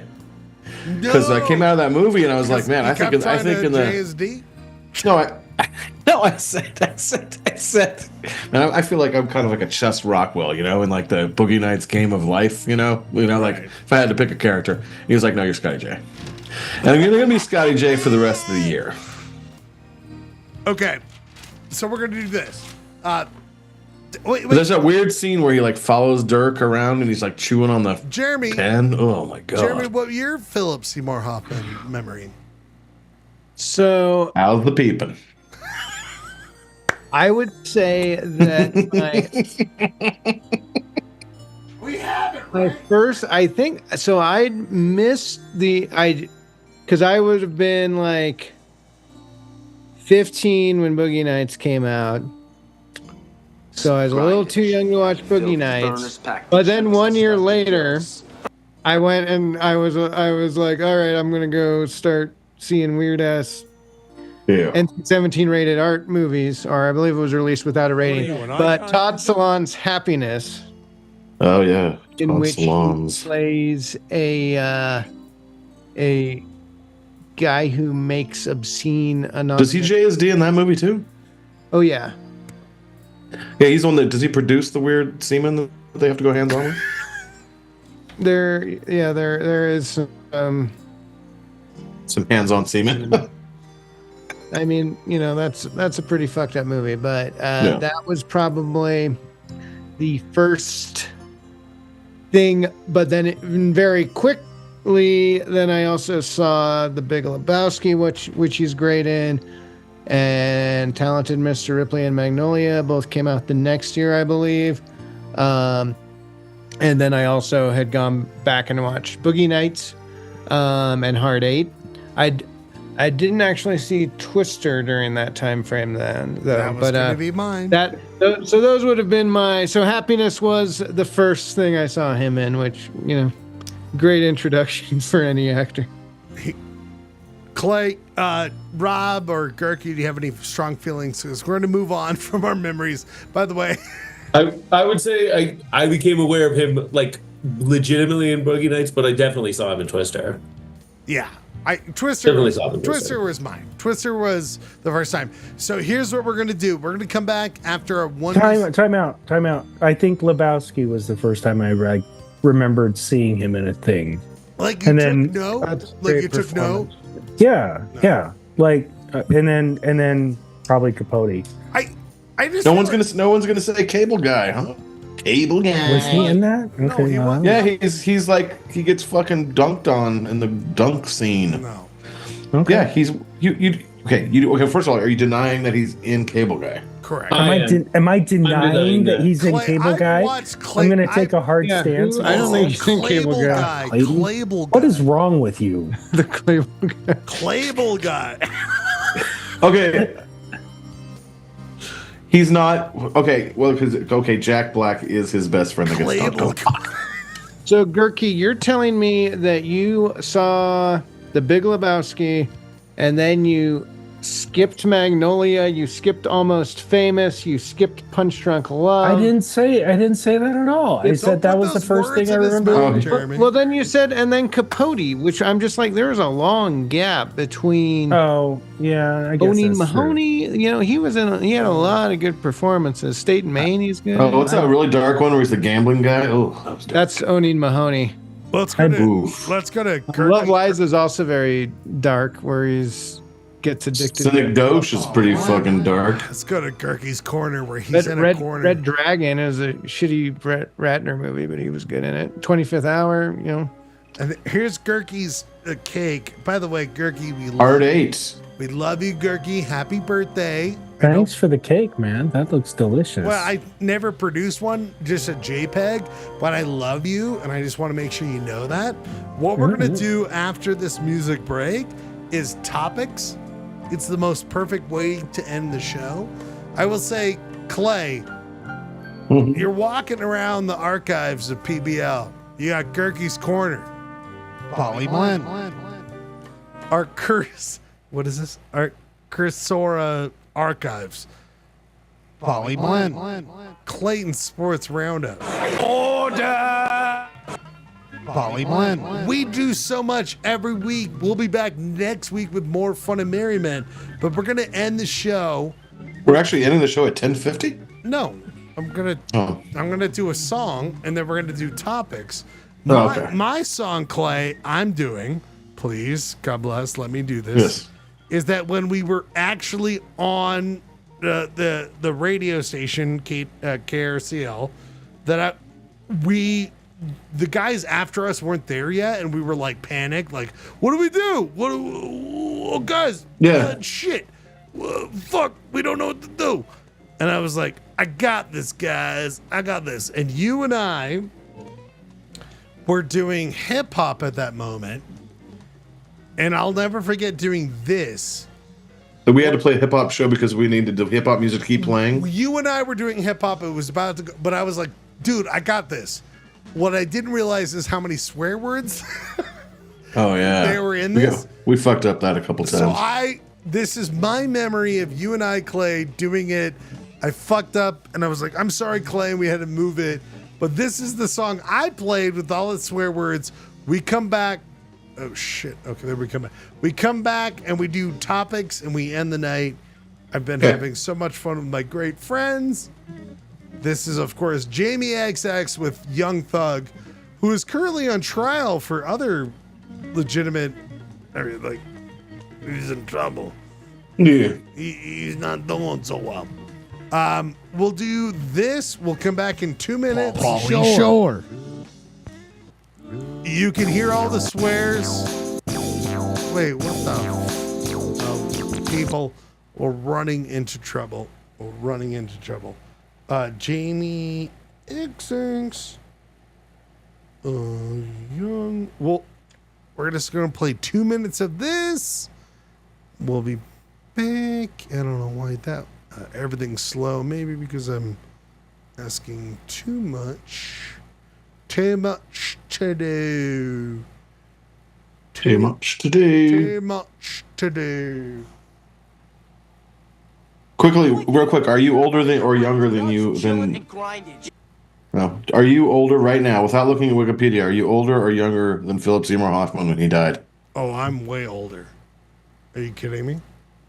I'm living the dream, dog. No, I'm saying, like, Philip Seymour Hoffman died in 2014. Is he younger or older than you were? Did you hear of Jesus? My God, you're not listening to me. No.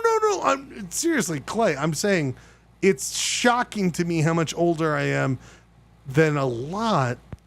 He was older. He's older than you are. Yeah, but like Chris Farley, you know what I mean? Phil. He's much. You're much older. Phil Hartman. Good time. I'll be back in a second. There's gonna be work every day till we meet ends. I fi turn it up on the weekends. Boss a toast to your real friend. Tell me why you're drinking. I know there's gonna be he running about the money.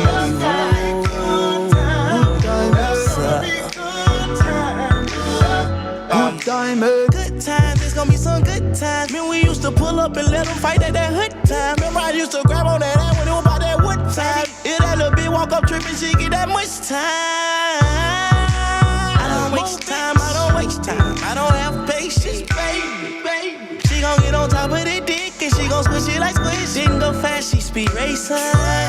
We go wild walks up head time. She my boss like a grandson. Come here, play, I'm molested. I let her write me my suggestions. Pop quiz, it's a pop quiz. All my money coming clean, you can't pop this. She got that pussy locked up like Lost Mill. Watch out, come to my lights like a reindeer. Me and Poppy on the same pills.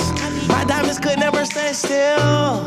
Where you going? can't come here. I'll always take you back for your sex appeal. Come on, a good time, what's a bad one? You say you want, give me some long time. Me deal with this thing, no something like crime. I make you sing this line. I know there's gonna be good times. Say what I did, you know, bro. Good times, there's gonna be therefore. I'ma ride in that pussy like a stroller. I'll survive in a motherfucking gutter. That my motherfucking wanted like the know you. And I'm coming red like Coca-Cola. I'ma have a very good time. I swear to God I can never sound like a shorty.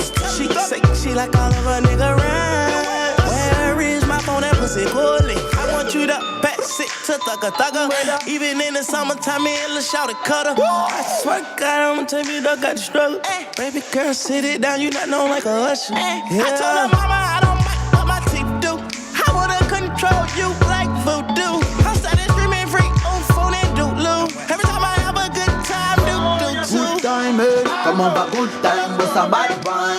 You say you want, give me some long time. Me deal with this thing, no something like crime. I make you sing this line.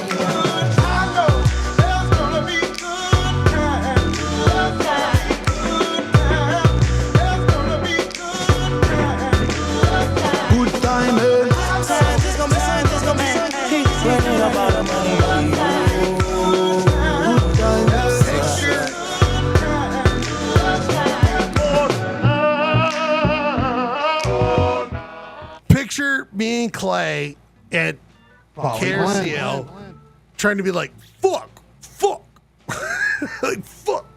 What do we do? Because I'm running out of time. There's too many swears, all these things. But we figured it out and we moved forward. But it was just like, at that point, there was, what is it? Regulation when it comes to what we broadcast. That's why it's so fun to do this thing where we go to a whole other thing. People! Poly Blend. Welcome to Topics. It's your good friend Ryan Schlegel. Your good friend Ryan Schlegel. We go through a series of topics. We discuss them. You give your best opinion of them. We let the public then figure it out. We have a series of them here tonight. We need your opinion. The first one is whiskey neat or whiskey on ice. I asked my friends who are here. Jeremy Matthews, please chime in. I'm always gonna drink my whiskey neat. Oh, you don't want it. Yeah, okay, neat. Really? No, I'm a big Scotch enthusiast. I like to and by take the way, the flavors. You numb the flavors if you put it on ice. Why do you like that smoky flavor? Why do you like that smoky flavor? I don't understand. Not all Scotch is smoky. We're talking whiskey? I love that. No, let's talk about it. I do love the smoky flavor, but not all whiskey. I could give you some Scotches that you might like if you don't like smoky flavor. I don't want smoky, but Jeremy, if you give me Scotch without smoky, I'm your smoky bear, like the forest guy. I'm your guy. Like the award I won. Clay, your thoughts on Scotch? I don't know. You love I went to DC with my brother, and he's into like nice Scotch. And I made that sound when he said, "Let's get some nice Scotch." Ooh, you want some nice Scotch? Then I drank it. It was good. And you killed the body of a Scotsman and drank their blood. I don't agree with you. I just don't think that's the way to drink Scotch. Clay, whiskey on ice, not Scotch. Jeremy turned that into a whole other thing. Whiskey on ice, whiskey neat. Well, I started the show Whiskey on Ice, and now I'm finishing the show Whiskey Neat. So would you say a time of the drinking pattern? I'll start it with it. I think I'll start the night on ice, and then I'll get neat, and then I'll drink whiskey messy. But it's a whole different thing we don't need to talk about. All right, Clay. So at the end of the day, whiskey on ice or whiskey neat? I think whiskey neat is the standard operating procedure. Gehrke! Whiskey on ice, whiskey neat. Thank you, Gehrke. Producer Rob. I like whiskey cold. A little ice, right? My first choice is freezer whiskey cut with a little bit of water. A little bit of cold water. No ice. So that would No be ice. neat, but that's Freezer cold. whiskey like it's goddamn. And it's cut with a little water. That's the way I prefer to drink whiskey. But Rob, I will do whiskey on ice. But if I am drinking scotch, neat does seem to be appropriate. Jeremy, can you yell at Rob for being dumb? I mean, if you're drinking, low quality whiskey, or you're just drinking it on a hot summer day, maybe you want the cold. So but to me, that's like a vodka thing, putting it in the freezer. Yeah, I personally don't do it, but for the whiskey Rob has, maybe that's the best protocol. I don't know. Good point. Jeremy, we life. need your thoughts on this, Jeremy. I think a lot of people need to know your thoughts. Jeremy, you'll be the first person. I think everyone else will think about it. Jeremy, debit card for gas or credit card for gas? Meaning when you buy gas for your car, do you always put it on debit or do you always put it on credit? Because credit can give you the bonus points. Jeremy, your thoughts? Well, I ride my bike and drive an electric car, so I don't really do a lot of that. But you could have the Nitro card from Maverick, which links to fuck off, Clay. a bank account and save Jeremy, or more on every gallon. Jeremy, every day. you're worthless. You're worthless at this point. Clay, your thoughts on debit card versus credit card as a gas-consuming person? Oh, it's so interesting that you just for gas. I'm saying, can't you get those bonus points for doing gas on the credit? Right? Well, you get the point. there are financial people like myself who will say, as long as you're paying a credit card off, there's no fucking way you should be using a debit card because there is no reward for a debit card. That's what I'm saying. So technically, if I was more disciplined, I wouldn't buy anything with a debit card. I'd just use a credit card every time. But that's what I'm saying, Clay. So you're telling the people of the world. Like I use my Delta credit card to buy Delta. I use my But you're saying Costco card to buy Costco. Clay, I'm saying 4 out of 4, 10 out of 10. The last 10 times you've gotten gas. Well, I went to Costco today. I lost my credit card in Reno, so I used my debit card. Wait a minute. We're going to come back to that. Producer Rob, debit card for gas or credit card for gas? My father convinced me, told me a horror story. Me too. When I was young, about how somebody had used their debit card to purchase gas, and when the gas station sent it in, they accidentally left out a period, and they took out 100 times as much money as they were supposed to from their bank account. And while they were trying to get that sorted, they had absolutely no cash and were cleared of their bank account and overdrawn. And until they could get it worked out, they were essentially broke. And that is something that a credit card company will not subject you to. So my father convinced me to never use a debit card for any regular day-to-day purchase. Really? Always use a credit card because if you use a credit card, it's much easier to dispute the transaction, and they are not taking your actual money; they're taking fake money. Clayton, your thoughts on this? So on you can still pay rent when you need to, for example. Clay, your thoughts on this? I mean, I think Rob's dad and I agree. Okay, we love that. Clay, your next one is this. Clay, be ready. Clay, fall asleep on the couch and just stay there. Mm-hmm. You're on the couch. Is this still leading into like the nighttime slumber, or is this a random sleeps? Good question. I would say, like, you're about to fall asleep on a normal day, stay there, or are you the kind of guy who gets up from the couch and goes to the bed before you fall asleep? Where do you prefer that, Clay? Are you just like, fuck it, I'm sleeping on the couch this week? Or are you like, no, get up, go to bed? Well, in this stage of my life, if I make it through the whole night on the couch, it means I got pretty trashed. Do you know what I mean? I thought you were going to say, I slept a good night.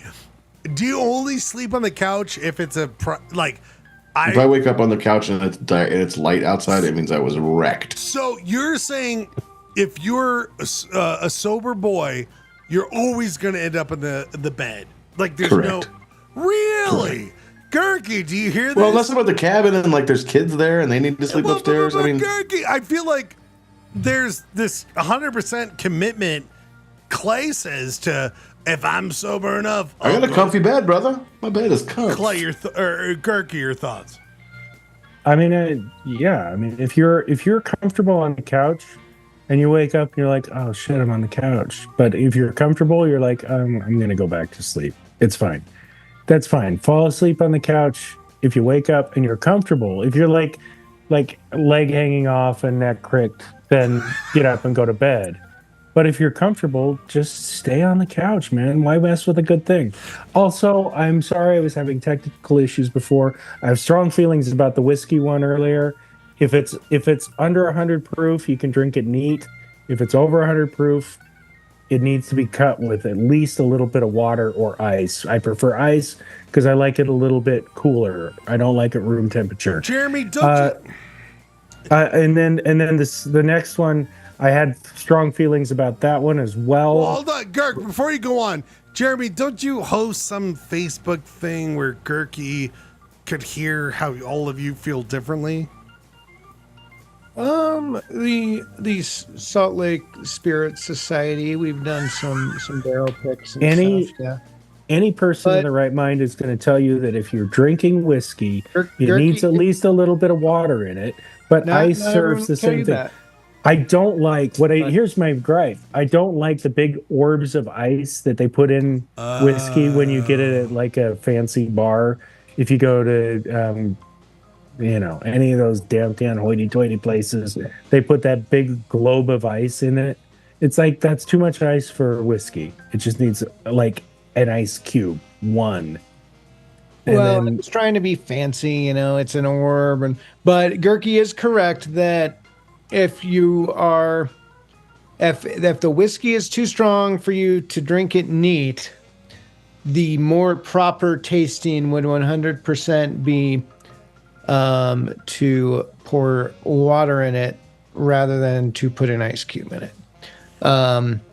For the previous mentioned, temperature, coldness stills the flavor. There's also if you're doing a cast strength tasting, you can even just put you can use a little just dropper and put like one drop of water just to see how much that opens up the flavor. It's a pretty educational experience. It is a life altering experience, but also I think most whiskey is distilled in cooler climates than we usually drink it at here. So if you put ice in it, you're actually cooling it to the point where it's actually room temperature in the Orkney Isles, for example. The average temperature is 67 degrees. I put a little bit of... By the way, Gehrke, I put a little peat bog moss on the rim of my glass before I drink. I don't want to hear about your peat and by the bog way, rim. Gehrke, you feel... I think, were you about to talk about the debit card versus credit card? I feel like you wanted to say something there. Oh, I think you always pay for it with credit card, get the points. But there was one in between, wasn't there? I'm sorry. I had technical problems. It's all right. I still have them. This is not my usual setup, as you can tell. I haven't gotten to what I really want to do. Well, we're going to move on. So, Gehrke, I need your thoughts on this. Yeah, man, I'm here fall for you. asleep. Oh, it was the fall asleep on the couch? Was that it? Fall asleep? Oh, yeah. Well, I think I spoke my mind on that. Okay. If you're comfortable on the couch, sleep on the couch. Also, the credit card is the only way to go. I Just think get it's the points. but Get the Gehrke, points, pay it off. Money in, money out. Like just pay one bill instead of paying all of the bills. But It's Gehrke, just- I think you would have feelings about this I hotel. do. Hotel room or stay at a friend's place. So you've got a friend in town, but they've kind of got too many chickens and like 5 kids. It's kind of annoying. I'll just get a hotel room. Or is it better just to stay at the friend's place because it's cheaper? Okay. So get a hotel room or I have to deal with all the friend bullshit. What would you prefer? Always hotel room or try to make the friend's place work? That's dependent on a lot of like Clay, unknowables. Like I'm going on a trip and I'm going to stay at a friend's place, but they don't have chickens. Prison They doesn't don't count, have. by the way. They don't have like I don't know. They have whiskey. So What kind of why why is it chickens a problem? You've got a chicken. I don't have a chicken. No, Clay, Ryan does. But Clay, you know what I mean. Stay They have chickens in the house. No, Okay. Does my friend have gerbils inside the house? Clay, 5 kids or 3 kids, or you could just stay at a hotel. Well, I think your answer speaks for itself. I think you 3 use kids. use the feel But scale. are Are you a guy? But I think this is really what people. Would you rather just? I love staying in a nice hotel. Period. But would you rather be with your friend and hang out with your friend? That's what I mean. Depends. How many fucking chickens do they have? But How much fentanyl are they smoking? But Jeremy, I feel it really depends on the friend here. I feel like you're someone who fights this more than other people. Like hotel room or a spare bedroom. But like if there was 3 kids who's like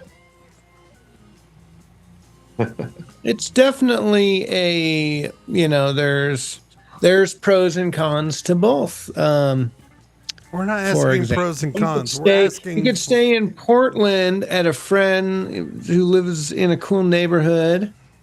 Or you can stay with about cons. that. Ex-cons or cons, just convicts. And there's also the factor of hanging with your friend. There's the affordability factor, but I do think there's a certain amount. The older you get, the more likely you are just to say, "Fuck it, I'm paying for a hotel." What if the question was like, stay at your aunt's place? Yeah. Like I think that's a different question. Like. Because I think staying with a friend, like if it's not if you haven't seen this friend in a long time, yeah, stay with the friend unless they have I'm gonna write in any combination I'm gonna 2 chickens and 2 children. If they have 4 of any of those things. I'm going to write it down, Kirk. What are the 3 definitions of that? Or different. What would you say? It's a combination. If they have 3 chickens and 1 kid, too much. If they have 2 chickens and 2 kids, too much. If they have 3 kids and 1 chicken, too much. A combination of 4 of those things. I cannot. It's the Gehrke rules. I can't keep up with 3 chickens of this, 2 chickens of this. I get just a combination of those things in a number of greater than 4. Jeremy's- Or if they have a Pisatosaurus, is that what we were talking about fuck earlier? off, Gehrke. Yeah, Jeremy and then Gehrke. Jeremy and then Gehrke. Jeremy and then Gehrke. It's this. Jeremy, truly. Popcorn at movie, beer at sports. Jeremy? I'm gonna say. Oh, Jeremy. Well, it's interesting. I'm gonna say popcorn at movie. Gehrke, you seem to be pregame having a I feel like you're seizure. pregame this beer at sport. No, I think this is a stupid question. Popcorn at movie, 100%. Like, I would go sit in the dark and eat popcorn without a movie. I would just movie popcorn is the best popcorn. Clay, if you're sitting at a sports thing, no beer, popcorn, I guess, I don't know. But these are you're asking 2 very separate questions. What's more important, popcorn at a movie or beer at sports? I'm going beer at sports, man. Robert's fucking crazy. No, you're fucking no. Rob, who has a beer at every sport he's ever gone to because he doesn't really like sports that much. Beer at sports or popcorn at movie? I know how great popcorn is at movies. I think beer at sports is going to be more interesting. I've got more for you guys. I got more. I will go see a movie if popcorn is not available. Thank you. No. Will I go to a sports game if there is no beer available? I don't know. What if there's whiskey? What if That's there's not whiskey diverse. with or without ice? All right, whiskey with. let me With a freezer whiskey. We're late. We're late already, and we're not talking pregnancy. Gehrke, this is for you. Democratic Party, New Left Party, versus Gehrke. Are we done with the Democratic Party, or we find a new party? I'll give you a softball later, but come on, man. You're asking the wrong guy the wrong questions. All political parties are stupid and need to be done away with. Period. End of story. Jeremy, Democratic Party versus New Left Party. I'm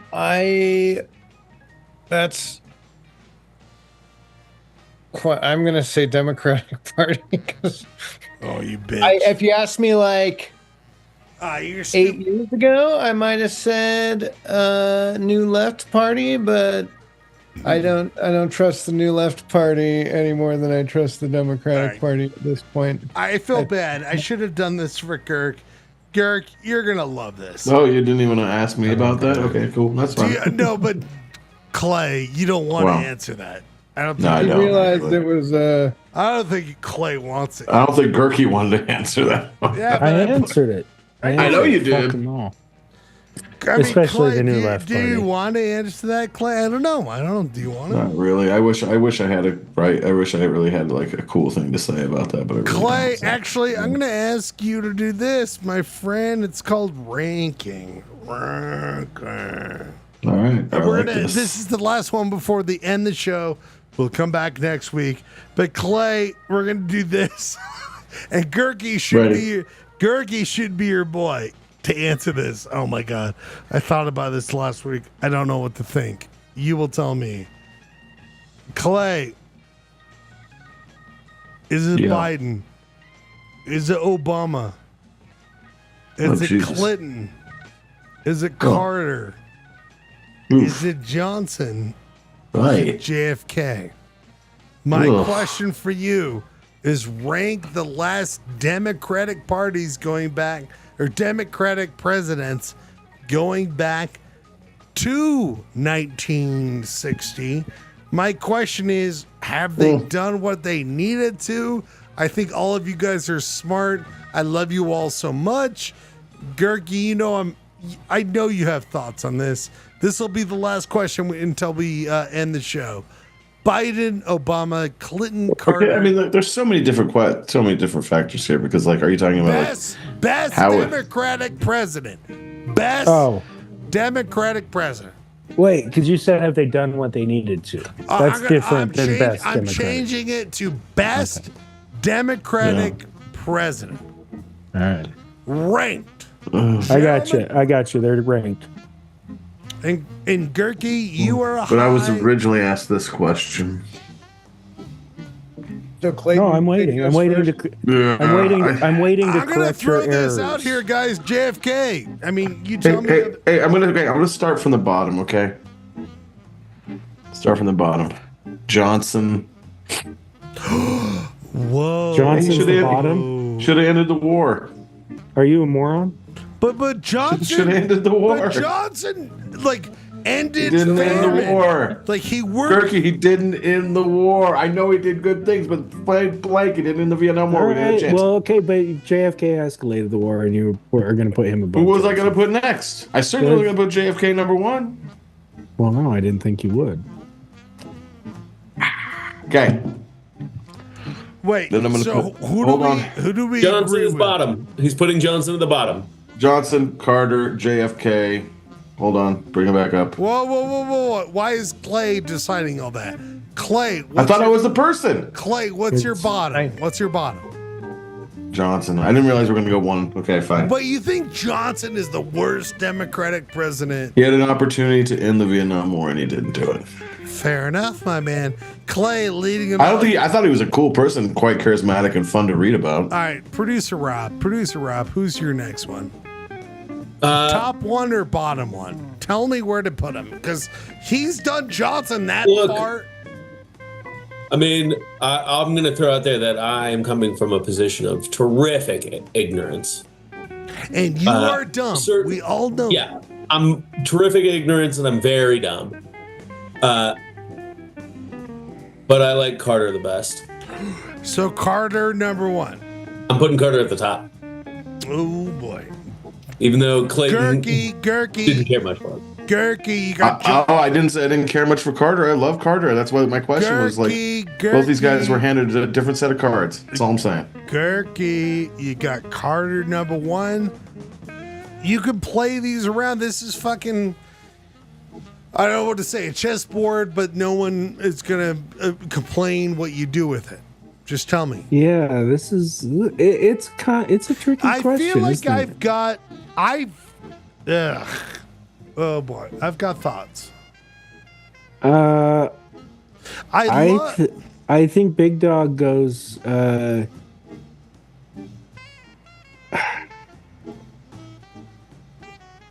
I think Big Dog goes.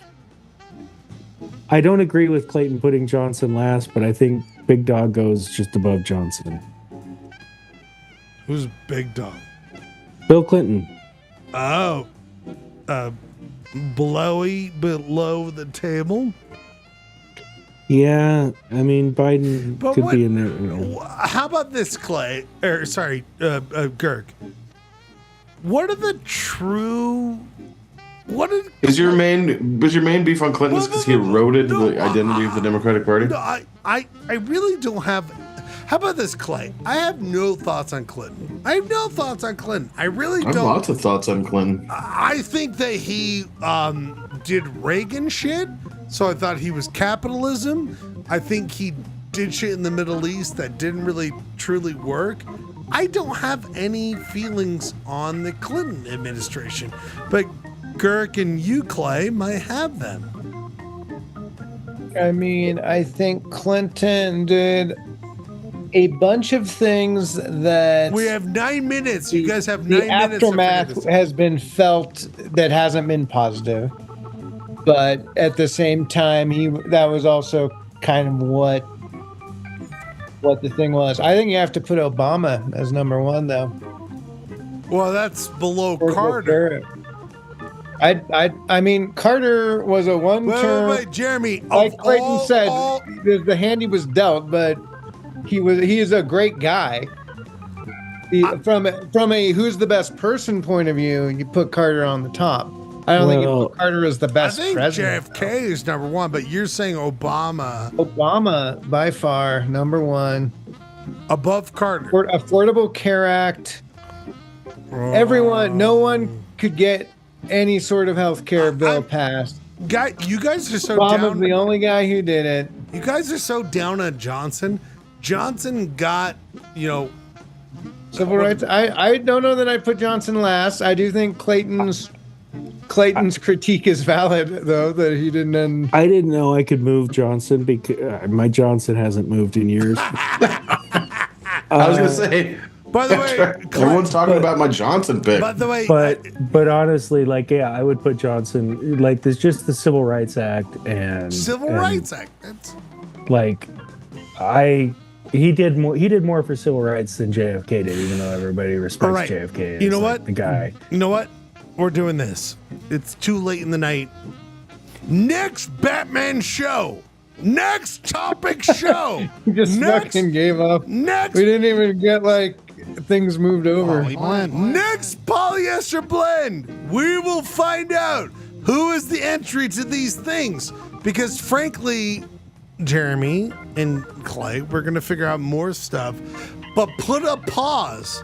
And anyone who wants to look at those things, and frankly, I think you guys would like to look back on what those moments are. Next week is 6-9. Jeremy, what is the number if you do the month of 6 and the date of 9 mean? The next show, The date of 9? Next, Oh my God. Next Monday is Next Monday. is 6. Oh, 69. Oh, shit. Oh, we got a guy cluing into this. The first Oh, yeah. one. Now you got my attention. We're going to come back next week, figure out all the topics we're going to do. But also, we have so many other things to figure out. I wanted the time capsule from all of you guys to end the show. We'll come back next Monday. We'll have plenty of things. Jeremy, what do you want out of Polyester Blend in the next month? We'll come back in July. What are your final thoughts? I think we're going to talk about how fun it was when all the polyester blenders came and saw NSPS tomorrow. And that's what at the International Artist Lounge. What day this week? Tomorrow. That's Tuesday, 9 o'clock. Come on, a free show. Rob, do we have to? Come on. Okay, we'll figure that out. Our good friend Jeremy, who's been an artist, we can't wait to see him. Let's do Gehrke. Gehrke, your thoughts tomorrow, before next month. A month from now, I want to put all this in the time capsule. What do you want to see next month? What do you out of polyester, out of poly blend in particular? Or your personal thing is just we're going to open up the time capsule, the first show in July. What do you want to see? What do you hope you've done next month? I hope I kiss a lady. What? A female? Okay. Mm-hmm. That's written down. Clay, next month, what do you want to have accomplished next month? I want to see you guys come up to the cabin and check out the new deck furniture, man. We love it's looking good. Up there, if man. you know what? If I fall asleep on that couch, I'm staying on that couch. Yeah. Actually, I might fall asleep on that couch this summer. There's no doubt in my mind. Oh, are we gonna cuddle? There's room. There's also like ottomans and stuff to lay on. There's lots of fun stuff to do. Like Turkish people? Got a whole Ottoman Empire up there. We're going to be back next week. I can't believe what we've already done. That's an open invite for anyone in this chat. Come check. Jeremy, you haven't been to the cabin in years. What's your excuse? It's also an open invite for anybody who actually is tuning in right now, I think. Party at cabin. That is everybody that's just in this chat. And there's going to be 10 people who do that. We're back next Monday. More fun and merriment from Polyester Blend. We're going to end the night like we always do. Yeah. We'll see you next Monday. Right, Gehrke, right, all my friends. 69. Keep shining. Yeah. We're going to be back next From the desert sky above. I can't wait for that. You know, pretty soon, that big yellow moon. I'm more annoyed. To the one. Bits we didn't get to this week. On the trail. We have a traffic control permit coming through. Oh, Wiki Music Game. We have a Wiki Music Game. Little cowboy, close your eyes. There's also ads that will come. I'm just saying the All future, of the Clay. doggies are in Yes. corral. We're gonna have more fun coming. You don't think we could do more than 12? I'm Just gonna close try to your do eyes 14, and 30. And by the way, we do usually get 30. Dream Okay, I like that. someone. We're doing fun stuff here. I can't wait for you to see it. I know you'll love it. Producer Rob showed something. Gehrke showed something. Clayton didn't really do anything tonight. Ooh, shadows On the trail. We did topics, learned about things. We'll be back. How did we not talk about the season finale of the rehearsal? We'll be back for more conversation next week. Clay, I love you. Jeremy, producer Rob. All the other So we're still not going to talk about the season finale of the rehearsal? No, but I think Clay, back in the bunkhouse. I'm going to say this. So I love you. You've done such a great job. I'm not happy about it. I'm going to give you...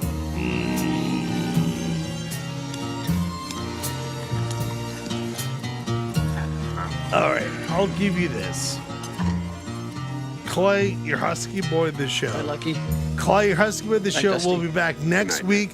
We're going to have more fun and merriment. We're going to have great times. I can't wait for that. What a random show. Next week is 6-9. That's 6 years. 6 years.